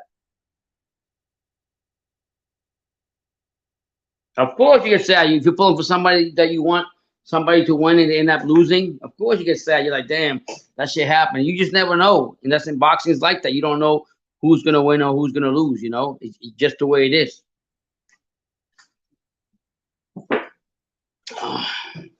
So yeah, so we've been here about an hour and a half. barely anybody came tonight. I don't know what it is. Maybe the wrong night for me to talk boxing. But thank you guys that are here. This weekend, I think you have what's her name, Marshall fighting. I forgot who she's fighting. Uh, defend her title that she got before that, and then you have somebody like Haro say. Sarah Martin is also fighting the dude that beat the shit out of Mikey Garcia and made Garcia expose Mikey Garcia for what he was. And you know, you guys have any more questions? Just ask me. I might just stay 5 more minutes because honestly, man, we're not really getting a lot of feedback, and I don't know what else to really talk about because nobody's really coming on here. And you know, like I said, 154. I want to see that. I want Tim Tszyu to do better. I think he impressed me for what he did. We already know what Haney and Cambosa, that fight's already on. We got that. I don't know. I think TLF was supposed to. I don't know who TLF was fighting at 140. I forgot who they were saying he might fight. BT still in Las Vegas. Los Angeles over there. Morales. So he'll come back eventually. I'm thinking he's getting more boxing content. If y'all didn't go to his channel, he got a lot of Ryan Garcia content. I think he got some of Ugas content. Watching training in the Salas gym over there in Las Vegas. So he's probably most of the time some boxers want to get content at nighttime, like at night. So yes, so sometimes go at nighttime to go see these boxers when they decide to get the interviews and stuff. Yeah, that's a good question. Why didn't Charlo ever fight Hurd or Lara? That's true. I don't remember what happened. You talking about Jamal Charlo, right? Or Jamal. I don't know. I don't think Jamal was at that stage yet where he's at now. You know? No, I was not the 80s. I was actually in Las Vegas when I was in the military. We went there for this. It's called desert training. I was in 82nd Airborne, and we went out there to do training in the desert. So it was back in 19. Whew, it makes me feel old. Back I think 1995, 96. I will say 96, 94, 95. I went a couple of times to Las Vegas, but I didn't go to the good side of Las Vegas. I went to the desert, hot sun, training military type thing. So yeah, that's the last time I went. I only seen the casinos from afar. I didn't even get to enjoy them. So yeah, that's the last time I've been. I know my son wants to take me to one of these fights. I don't know when we're gonna go, but I don't even know. There you go. Thanks, YSS. Jamel didn't fight her because her lost to J Rock and Jamel lost to Harrison. Yeah, there you go. Good point. That happened at the first time. That's actually what happened. There's your answer, man. Like I said, my memory's bad, but I'm glad I got one that says you guys filling me in. Yeah, I remember that. I remember that fight where I thought Her was gonna go in there and beat the shit out of J Rock when he went in there with the Washington Redskin thing on and everything, and he was all happy. I was happy for that, but then I see he lost. I was like, damn, man. And then when Jamal lost to Harrison, that was another shocker, you know. What's going on, the gambler? What's going on, John Collins? What are your prediction for the fight? Who you got for Cambosis and Haney? Who you got in that fight? Who you got for the Castaño and Jamel fight? Jamel Charlo fight? You know, I know you. I know you know. I know you're good at what you do with that. So I mean, you probably have your own reason who you want to win. Who do you got for Boots Ennis against Clayton?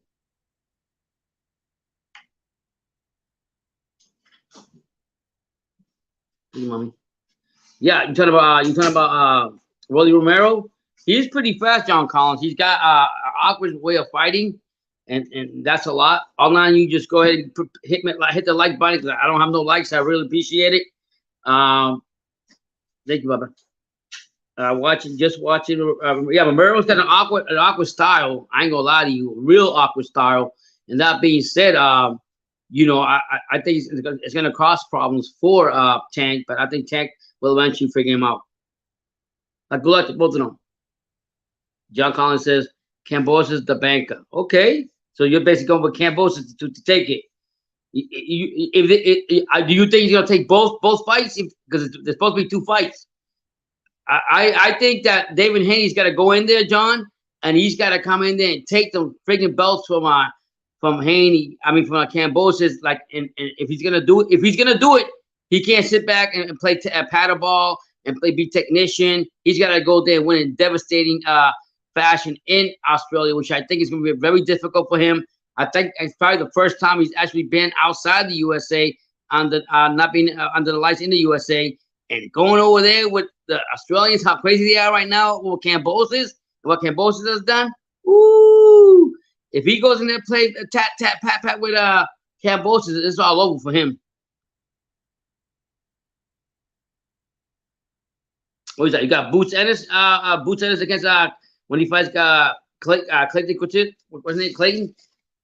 He's gonna be tested too. He can't sleep on that guy either. That's a different weight class. That's way too high. I don't think Terrence Crawford's going to go that high to fight David Benavidez. To be honest with you, you know that fight won't happen. I would love to see I would love to see Boo fought Benavidez just to see how Benavidez would handle the movement and style that Boo Andrew brings to the table. To be honest, for sure. But yeah, so Kambosos. You got Ennis also. You got Boots Ennis beating Clayton. What do you think, John? What do you think about what's his name? Buck Crawford. Where you want him to go? I haven't heard what he's gonna do. I would see Buck Crawford go up to 154, man. That's what I'm lobbying for. I would love to see Buck Crawford go to 154 and fight either Jamel or the Castano winner or anybody in that division. John says, I think Kambosos is mentally stronger. He's a bit taller and faster. Is he taller than Haney? Wow. I thought the Haney was a little bit bigger. I think, yeah, mentally he's a lot stronger. We know what he's been through and what he's overcome. And at the end of the day, that's what really counts. Boxing is more mental than physical. And right now, you would have to give the mental edge to Kambosos. But for all 11 of you, please hit that like button if you haven't. I appreciate it. You would have to give the edge to Kambosos. I mean, he had to overcome a lot. And after he put that beating on Teofimo, I don't think there's nothing you can take away from him. I think his work ethic is strong. I think he's going to come in there with that confidence. And I think it has to be David Haney taking him out, taking all the energy out away from him. And it's got to stop from the first round if Haney wants to win those belts. Because if he doesn't, he ain't winning nothing.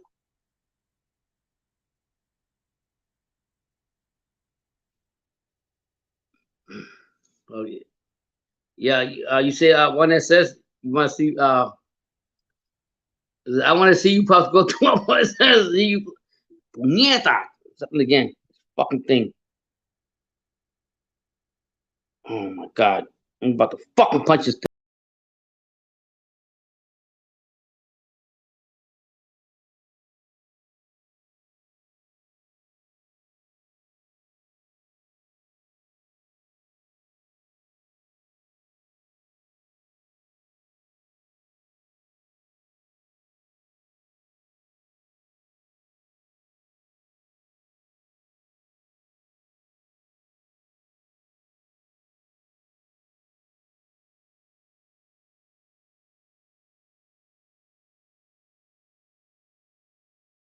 You want to see? You gonna want for listen, man. I used to work out a lot, man. I ain't gonna lie to you. I had that military thing, and I used to work out. But I haven't been with this heart attack and I get my heart back. It's gonna take me a while to get back, but I'm dying to get back to working out because the older you get, if you don't keep that engine oiled up and ready, you're just in trouble. Eddie Morales says Haney ain't winning. Yeah, you're right, Eddie. He's got to go in there and take. He's got to go in there and take Kambosos' soul, his soul and his heart out right away. He's got to win Kambosos' respect from the get-go. If he goes in there with a technical shit and wants a ballet dance and think he's gonna win something, he's got a rude awakening coming to him. Think about it. He's gonna go to a hostile environment. The Aussies are gonna be so riled up. Kambosos is the champion, gonna be undisputed, gonna be loud as hell. He's going to an uncomfortable position, but guess what? Cambosa did it for a long time. Cambosa's doing the right thing. He just giving all his opponents the same medicine that he had to go through. Respect to him. Crawford was IROC 818 said Crawford was Spence at 147 for all the true boxing fans. These two styles makes it is. Yeah, it does. You got Crawford. What I like about Crawford, he's a come forward fighter who can switch orthodox and southpaw. He's quick. He's not going to sit there and back down from you. Then you got Spence being a big, strong fighter, throwing the jab out, coming in inside, and making it dirty for you. And he'll continue with that strong jab he got. And yeah, two different styles, but the styles that work for each other. But it'd be a great fight because that's what we want to see. We want to see who's going to win.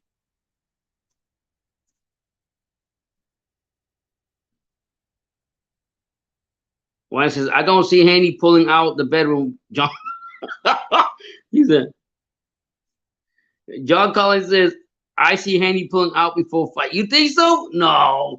I think about it, man. He's actually been wanted this fight for a long time to be undisputed, and he only probably got this fight because of what's happened to Lomachenko. God bless him, and he had to go to different networks and take less money to try to get them belts. I think that's motivation for him to try to take out Cambosa's heart out, but he's got to go in there with an aggressiveness. If he doesn't go in there with aggressiveness, he's done.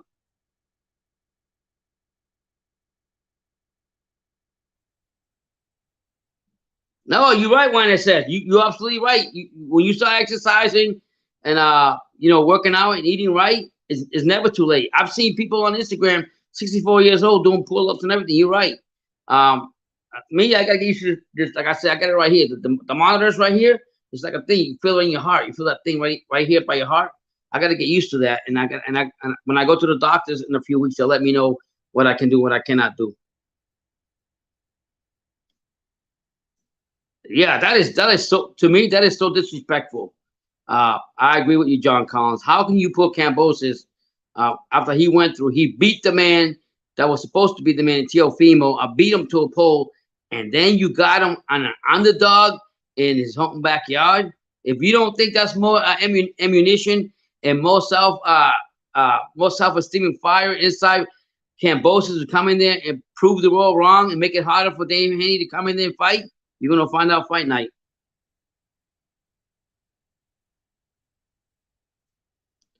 Bernard Hopkins is my favorite fighter to be a unified champion at 48 years old. Is amazing. Bernard Hopkins takes care of himself, man. He looks good, man. God bless him. I was sad when I seen Joe Smith knock the shit out of him, but you know what? It was time for him to go from boxing. Now he's promoting boxing with Golden Boy and De La Hoya, doing his thing, living life. He earned it. I mean, he eats healthy, that's for sure. If you follow him on Instagram, you'll see he's real healthy. Bernard Hopkins. Yeah, I remember I really seen that fight with him when he fought Felix Trinidad, man. Fuck, man. I wanted Trinidad to win that fight. And he ended up losing. They're sleeping on him. That's why they think the Emperor is a fraud, but they are in for a rude awakening. Yeah. I mean, they thought he was a fraud. Everybody in the mama here in the U.S. thought that Cambosis was a fraud when he was here. They thought he was a fraud. Nobody thought he was gonna do what he did, and he came down. He proved the world wrong. People can keep on sleeping on him because if you don't see the beating he put on Teofimo, they say a picture is worth 1,000 words. You all better take notes. Who think Henry's gonna? If you think Henry's gonna go walk into Australia and walk away with all the belts, you out of your damn mind. Cambosis is ready for a war.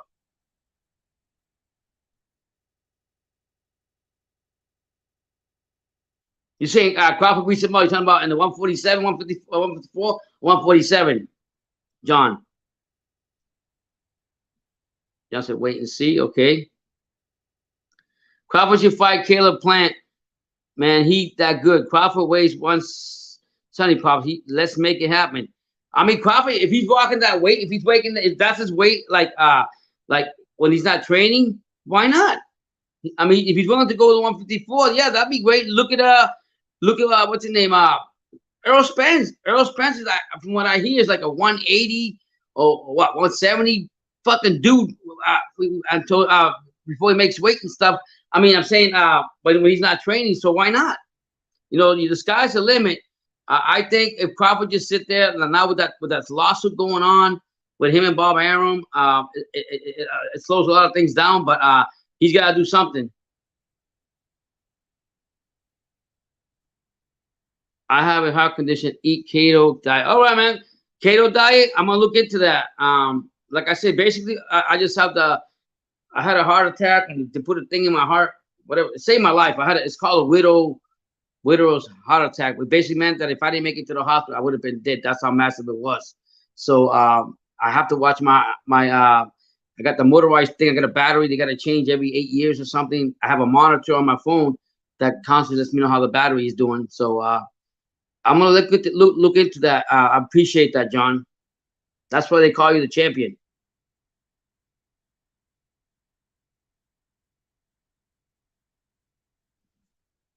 IROC K8818. Please hit the like button if you haven't. I appreciate it.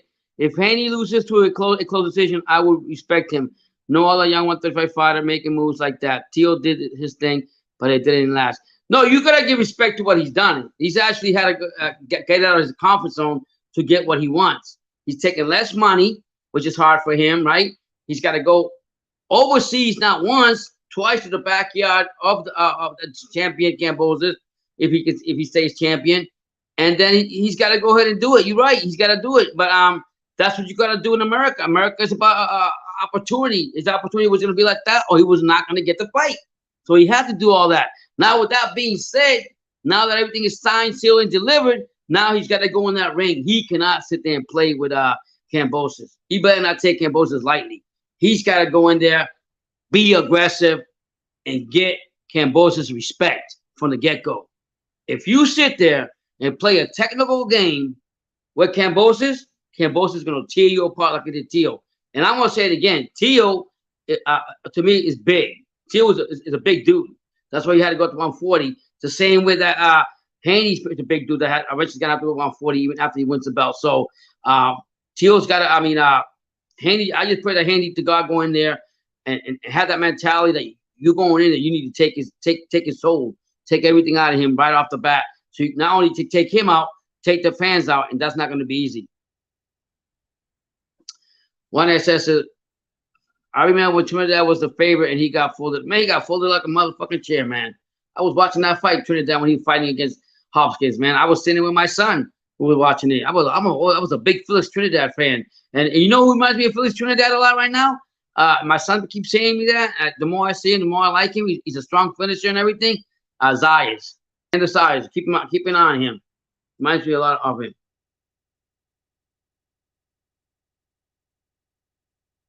That's another fight, John Collins. Crawford and Taylor. Crawford's big, but so is Taylor. Taylor didn't have a great win against Catterall or whatever the case is with that fight. But if Taylor comes with the right mentality and Crawford, that'd be a great fight. Great fight.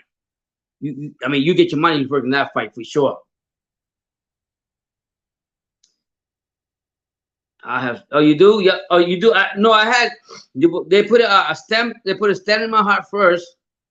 That's what they did when they rushed me to the hospital. They put a stem in my heart right away. They took me right to the operation, put that in my heart, and then after that, they about 2 weeks later, they put I got a defibrillator now. The stem wasn't good enough for my heart.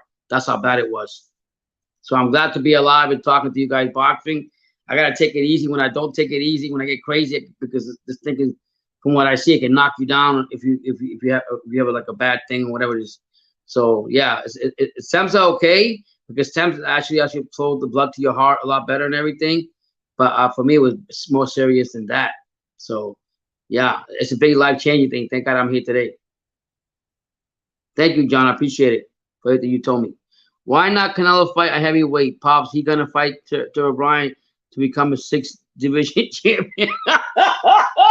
Boy, Wanda said you got some jokes there, man. But people say that Eddie Hearn says that. I don't see that happening. I mean, that's a lot for him, man.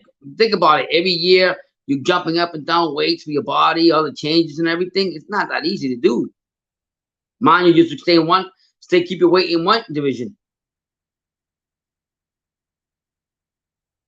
I blocked all the LDBC channels. That way they don't affect me when I watch clicking birds. Yeah, you just have to go ahead and put them to the side. Don't pay no mind to them. They have their own opinion, their own agenda. We already know that. and just enjoy the fight, man. You don't got no time to bring that up and anything. That was the same thing with Tyson Fury and Deontay Wilder. Well, I like Deontay Wilder. I like what he stands for, but a lot of those fans follow him too, and I was so happy that we got justification, that we literally got justice by Tyson Fury knocking the fuck out of Wilder, so he can shut up all the LDBC channels. And that's what happened, and that's it. Move on with that. Don't waste your time and energy with them, bro. I don't want to see Crawford fight Josh Taylor. It's pointless for Crawford. He already made the title defense. It's time to unify. Yeah, but if he's not getting no fights, he's got to do something. I'd rather see him go to 154. To be honest with you, I think it's better for him. I think it's the better fighters up there. If Josh Taylor still wants that fight and Crawford wants all them belts at 147, I mean at 140 or whatever, at 147, Josh gets rid of the belts and comes up to 147. So be it. They're both big dudes, that's for sure.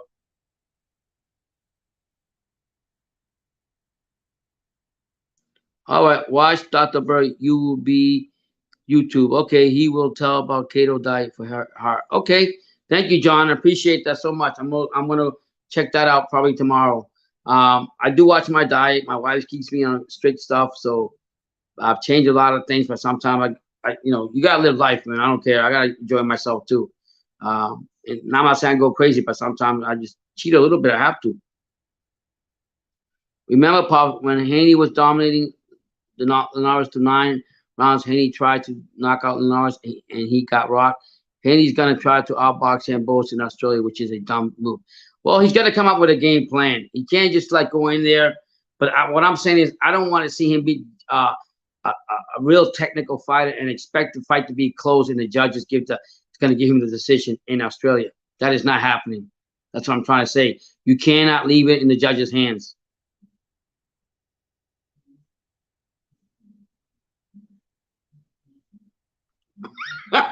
Money says you out of your mind, man. You got to think. I don't want to bring it up. You right. You do what you got to do. Crawford's happy. He likes the women thing. He likes what he got. He's happy with that. So you got to put respect on that. You know what I mean? That's what he likes. Everyone says you can't whoever you like.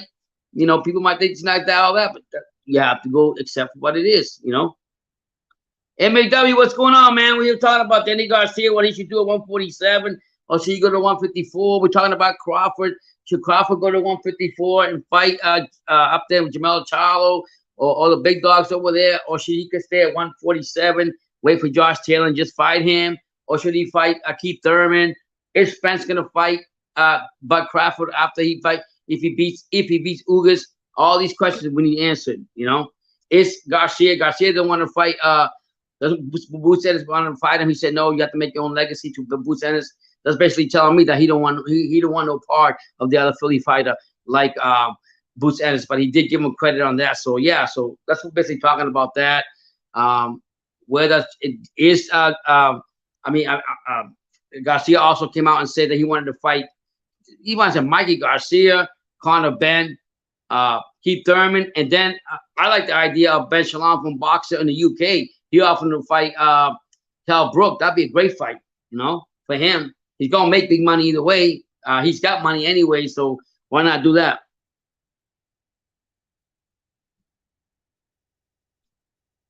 When it says, what about Keith Thurman moving to 154? I don't know. He's probably. I don't think he's willing to do that. He wants to go out. He wants to go back to the welterweight, dominate that weight class that he had. He said he lost his belt. He wants to get his belt and get his legitimacy back. So I don't think he's gonna go that far up. That's what I said. I agree with you. What you say, MAW. Whatever big fight Garcia can grab, he should grab to stay relevant. You're right. Cal Brook was offered to him. I hope he takes that fight, to be honest. I hope he takes that fight. That'd be a great fight for him. I don't think he should fight Conor Ben. Conor Ben is not even fighting people his own weight. Eddie Hearns don't even want to put him with David Evanesian, who's a very talented fighter. And Mikey Garcia, Danny, you out of your damn mind. Mikey Garcia was irrelevant after he got beat by Sally Martin. Martin's going to fight this weekend.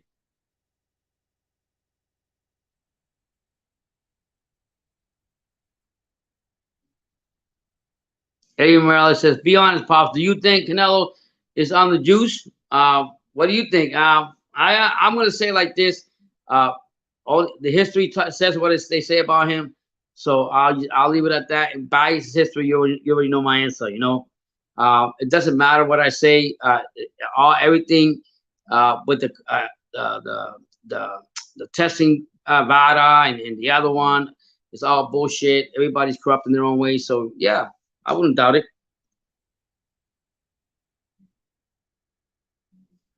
Yeah, I, mean, I think that'd be a great fight for Garcia if he takes it. He's gonna make money either way. Lara said he wants to trade in his regular belt for the winner of the GG was Gerardo belt. I don't know what Lara's gonna do. Lara had a what he fought. What's that fight that they say that Lara beat Canelo? That was his biggest fight. That he didn't get the win. Canelo got the win. Lara needs to fight other people too. He just comes up here every so often and fights and gets in there. GG, the winner of that's gonna go fight. GG's gonna fight freaking Canelo. He already knows us. So why is Lara even calling him out? That's what I'm talking about. Fighters calling other fighters out, knowing that they already have fights already signed to. Yeah, man. I think. I mean, he get away with murder to face of boxing, and we already know. Continuing pointing fingers, we already know. History already says what it says about him. And what's funny about that, my son was saying that it was funny that when I forgot what he was taking, what drug it was, they had a certain percentage. And when once they found out that Canelo was taking whatever it was, the WBC upped it up for higher, so Canelo can get away with it. It's crazy. So whatever, it is what it is. He's gonna be the face of boxing until somebody knock him the fuck out. You gotta take reality. He's gonna call the shots, whether we like to say it or not. Until somebody can step in that ring and beat him, whether it's an unquality fighter or a fighter that we think is not the best fighter in that division, somebody's gonna have to do it. There's a reason why he's not fighting Benavidez. There's a reason why he's not fighting Bubu Andre. There's a reason why he hasn't fought Jamal Charlo, even though I'm pissed off at Jamal Charlo. There's so many reasons why he's not doing that. And then, like you said, it doesn't matter what we say this year because he's already busy all year round. They all need to fight each other.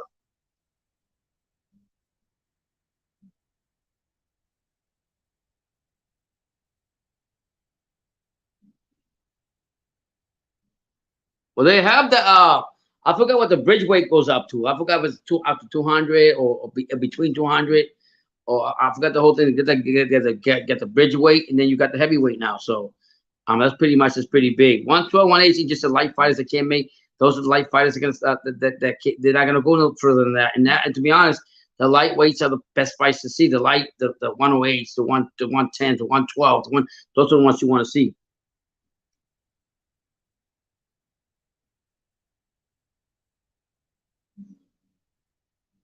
Yeah, but that's sometimes something I like that. Look when you watch horse racing, you see the jockeys. Jockeys weigh like barely what 105, if that. So in boxing it's the same way. They have different weight classes. That's what you want to do. Bantamweight, superweight, whatever it is, they have it. Flyweight, featherweight. So you have to understand that some fighters want to fight that weight class, and that's what they're there for.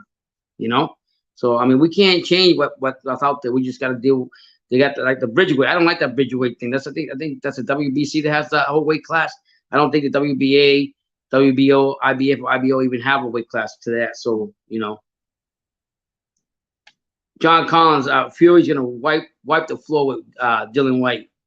Very unprofessional. He's getting, I think 10 times or 100 times more than he was gonna get. He's got everything on his side, and he's still gonna show up to a press conference. I'm telling you right now, Fury's gonna wipe the floor with Dylan White, and Eddie Hearns for talking crap.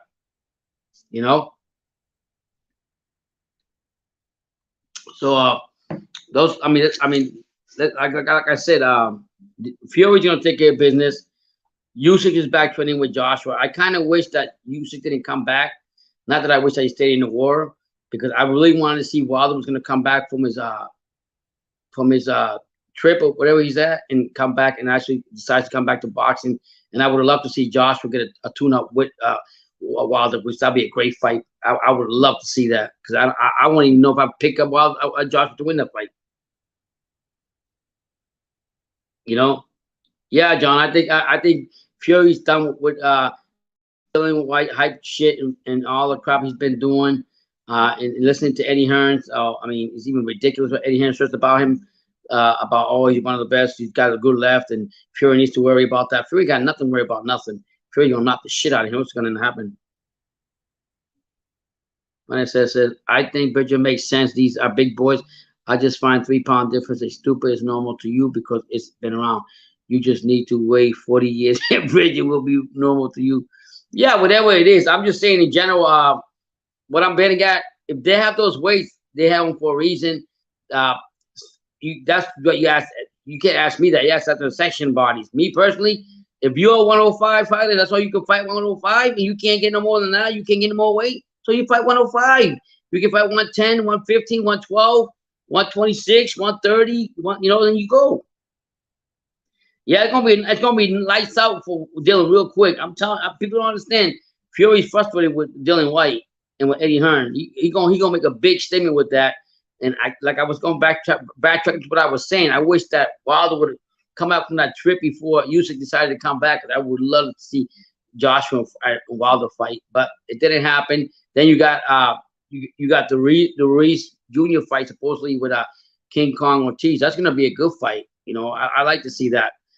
Ruiz Jr. hasn't done shit since he lost to Joshua, and Joshua beat him the second time. What has Ruiz Jr. done? Nothing. If I can we recollect. Ortiz, I'm kind of upset. I'm actually upset at both of them because they turned the fight down with Filip Hrgović. But I mean, if I were to be a betman, I like Ortiz. I think he might be old, but he's still got punching power.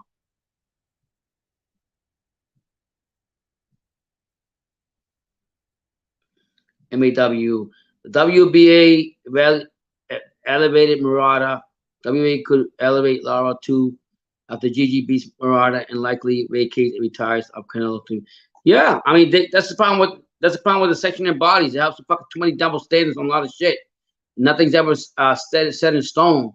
It's the same thing with the face of boxing with Canelo. They give Canelo so many passes, and I get it. He's the face of boxing. He's the one that brings money in and all this other stuff. But it's just a lot of things are just double standard. That's not how it should be, but that's how it's been for years. That's not going to change.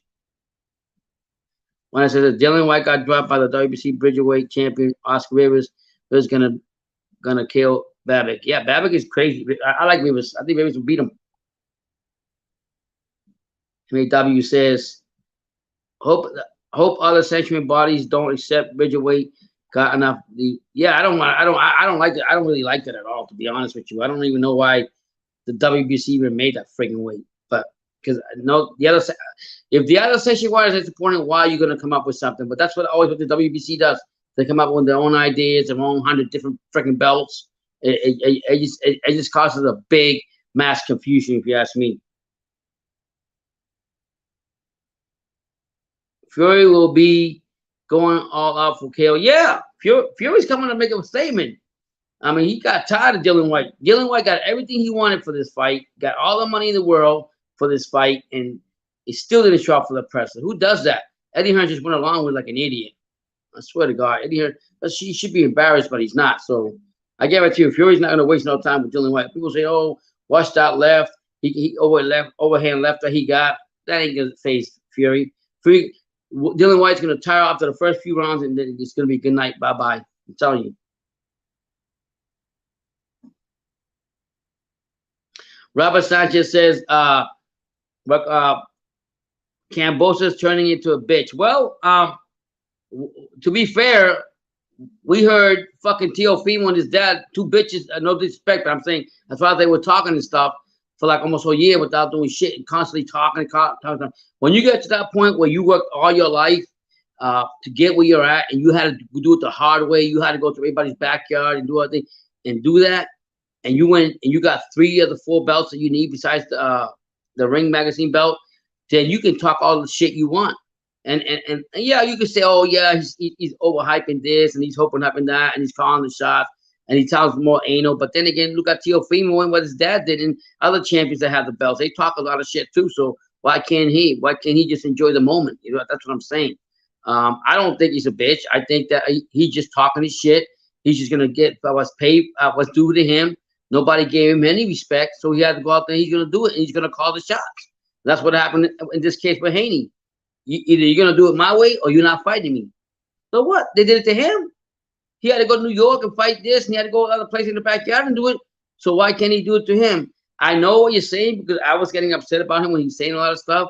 But I do know one thing I would say when I heard what he said.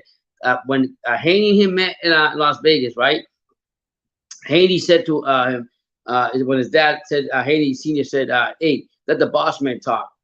And he says, "And what did Cambosa say?" He says, "If the money is right, then everything else is going to be set. The fight will happen if the money is right." And I don't blame him because I mean, you don't know if he's going to win those belts right away. You don't know if he's going to get the opportunity again. He's got to make sure that he's comfortable for him and his family. But let him talk his shit. Let him enjoy the life like every other champion. Pops, it's like you said. Some people can fight only at 105 or 112. The other cruiserweight to heavyweight is dangerous. People can die. Every division has a limit, but heavyweight is unlimited. Pops, look at it. Yeah, you're right. Heavyweight is unlimited. I think Bridgerweight is between what heavyweight and what you call it, heavyweight and light heavyweight. I think it is. No, heavyweight and Bridgerweight. So they're in between. They can't make the whole full weight, but they can make cruiserweight. That's what it is. Cruiserweight, cruiserweight, Bridgerweight, and then heavyweight. So you either between a cruiserweight or Bridgerweight, and then you can go to the heavyweight. So yeah.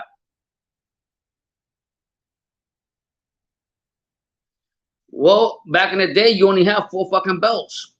You only have what you want 4 belts. You can have like 9 different colors, 9 this, the pink, the green, the blue, the yellow, whatever, blah blah blah, the super, the regular. Shit, that sounds like no disrespect if there's any females here, but that sounds like a fucking box of tampons when the women go buy the fucking tampons.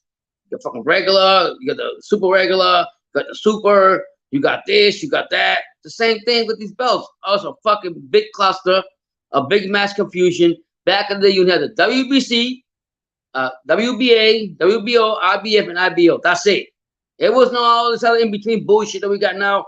All this confusion. You got this champion fighting a regular champion. You got this one fighting the silver champion. The silver champion fighting the copper champion. It's all fucking mass confusion. The Pac-Man trained Cambosa for a reason because Cambosa is tough as nails. Yeah, that's a good point. People don't understand that. Pac-Man didn't just pick any sparring partner. He picked Cambosa for a reason, and you best believe all those years that Cambosa trained with Pac-Man, he took it all in. He soaked it in like a sponge, and thank God because look where he's at today. And if you remember correctly, once Cambosa won a championship, who was the first one to go ahead on social media and thank him and wish him congratulations? The Pac-Man, what a class act.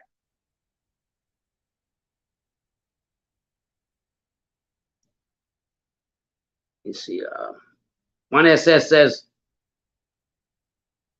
I really believe that people would like Bridgerweight if Deontay Wilder was in the division. Yeah, either Bridgerweight, this fucking thing. I'm done with this. I gotta get off this thing. This pisses me off. Fuck this thing.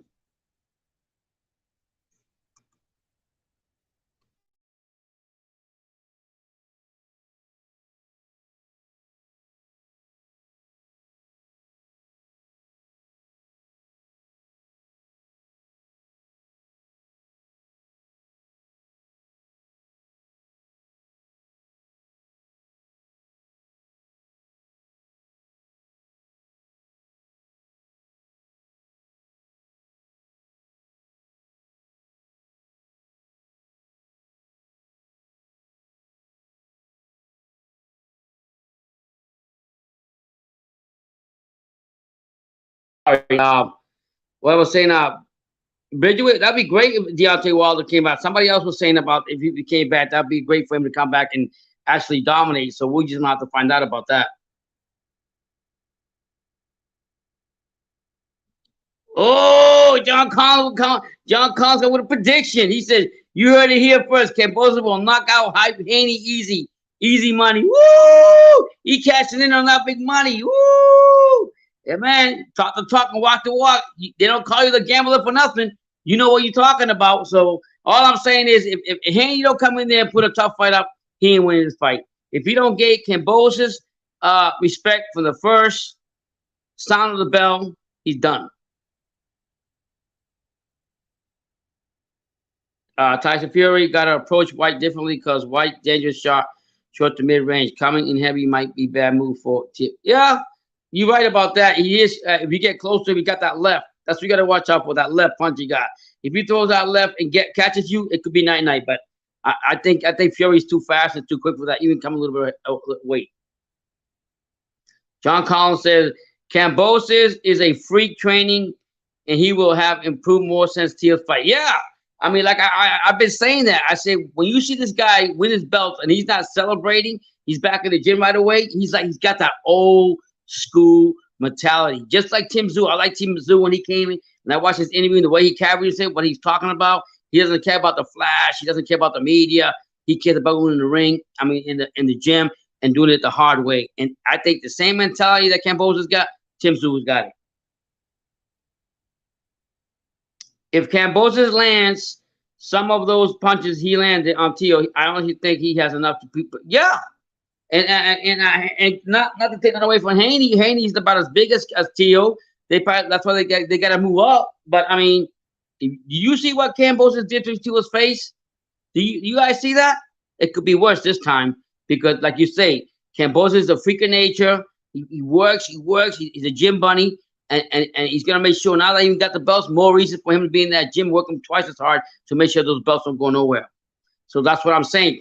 And Haney's gonna win this fight. It's gonna be determined within the first 5 rounds of the belt. I'm telling you that right now. If he's gonna go in there be technical like he's doing, and he ain't going nowhere. Rolling with my boy Fierce Cambosis. That's right, MAW. You better go with him. I'm telling you, he ain't giving those belts for free. He not giving those belts for free to Haney. Haney might have to take the long journey, but don't forget, Cambosis had a long journey to get to where he's at. So if Cambosis Haney comes in there, I'm telling you, from the time that belt comes in there, he better start getting Cambosis respect right away, and he better not go in there with that technical shit. I was always confused with these European countries like Australia and the UK because they have accent but only speak English. Well, you don't have to be confused when it comes to boxing because boxing is a universal language, brother. You'll understand real quick. When Cambosis beat the shit out of Teofimo, he was the underdog. They knew looking at his face what happened to him, and it could happen again to Haney. If Haney don't come out there, I'm gonna say it again. If Haney does not come out there and try to get his respect and try. If he go in there and play pat a cake and paddle tennis punching, he's done. Cambosis is gonna eat him up alive like he did Tio. MAW says, I agree. Cambosis has enough pop to get KO Haney. Listen, man, you see what the Tio, right? Nobody. The funny part is, the sad part is, everybody's got him the underdog, right? The man's in his backyard. He's got all the ushers behind him. He's accomplished something that nobody probably thought he was going to do. He believed in himself. He believed in his hard work in the gym, and he beat one of the top fighters in division 135, a Teofimo, one of the biggest fighters.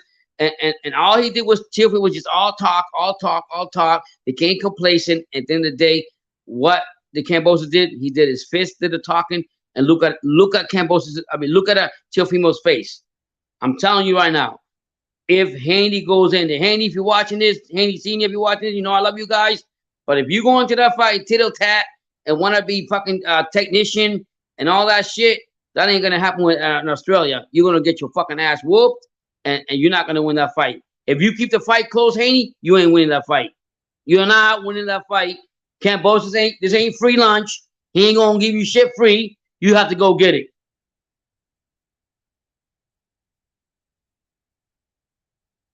One says, I'm just happy Eddie Hearn is not involved with this fight. He the type of guy to sell fake Rolexes. You know what? Fuck Eddie Hearn. I lost all respect for him too. But I'll tell you something. I think down the road, if Haney does win the fights, the belts and stuff, he's gonna go ahead and get it out himself. He'll go by sign with. They have a good relationship together. It just so happened that he couldn't do it this time.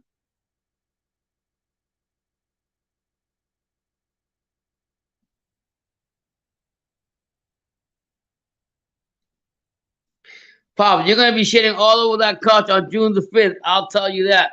No, because I'm going to make sure I take a shit before I sit on my couch. It's all good, man. I'm just talking with you. That's all. Yeah, you could say that John Collins because of the way he trained with Cambosa trained with Pac-Man, his movement, the way he moves, the way he throws his punches and stuff. Yeah, he learned a lot from the Pac-Man. Honestly, he did. John Collins says there's levels. Henny's hype. He's everybody blind. Is everybody blind? Yeah, people gonna say that, and I say that all along. I was telling my son the same thing, and my son was telling me, "No, pops, you gotta give him credit. He's still undefeated." Blah blah blah blah. I said, Brandon, to me, he doesn't finish out fights the way he should. People saying he's great and this and that, and I'm not discrediting him for that. But all I'm saying, if he's gonna go into Cambosa's house and walk in his house and just think he's gonna go in the kitchen and just eat for free, that ain't happening. I'm telling you, that Cambosis, the Ashish thing, that ain't gonna be easy ride for him. If I see that within the first few minutes, I'll be like, he's done. He's done. He's got a lot of things going against him, but this is what makes you a champion. You got to show it. Cambosis did it for so many years. He was always the underdog. He's still the underdog. Look what he's got to go through, even in his homeland. So what do you think? That's more fuel for him to prove the world wrong. Bob Arum is becoming a real friend to Haney. I don't think so. I think it's more Bob Arum is using his network to get the platform. So it's a win-win for Bob Arum. And then when he gets Lomachenko and the winner of this fight, that he can it'll be easy to negotiate.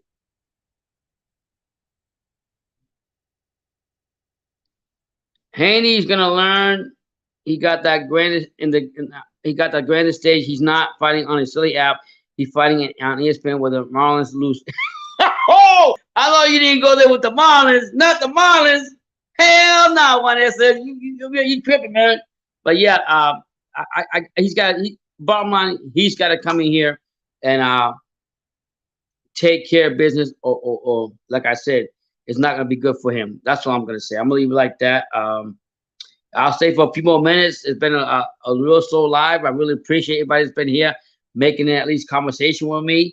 I'll stay for about another couple minutes. If you guys have anything to say, talk about, let me know. If I continue talking about Cambosis, continue talking about Cambosis. Haney, I just pray that Haney understands what is his magnitude to that what he's going to. It's going to be a level of craziness in Australia, and he's got to block all that out and focus on him. But if you don't, like I say, if you don't go out there and throws a hard jab at Cambosis, hit him to the body hard, and let him know that okay, I'm here to take them belts away and don't gain his respect, it's going to be a long ass night for him.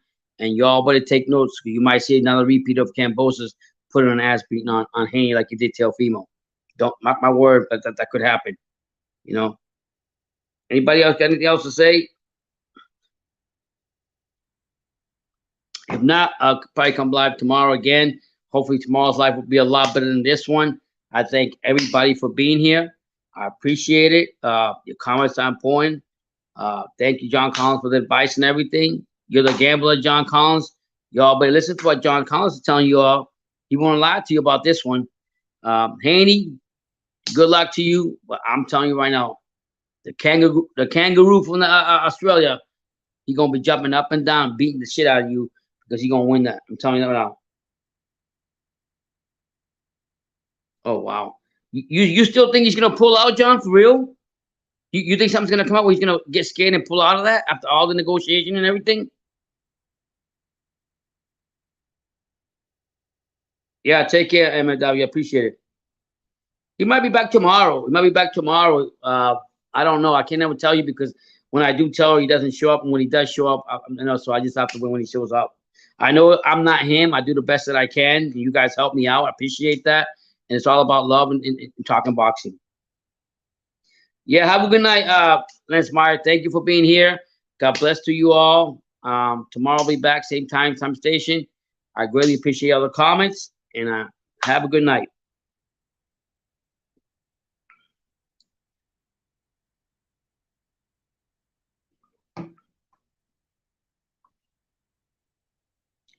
Yeah, he looked unsure to me in interview. You're saying John Collins. You're saying that Haney. The thing is, first you got to. He's a young buck. He's a young guy, right? He's a young guy that's really never been tested outside the United States.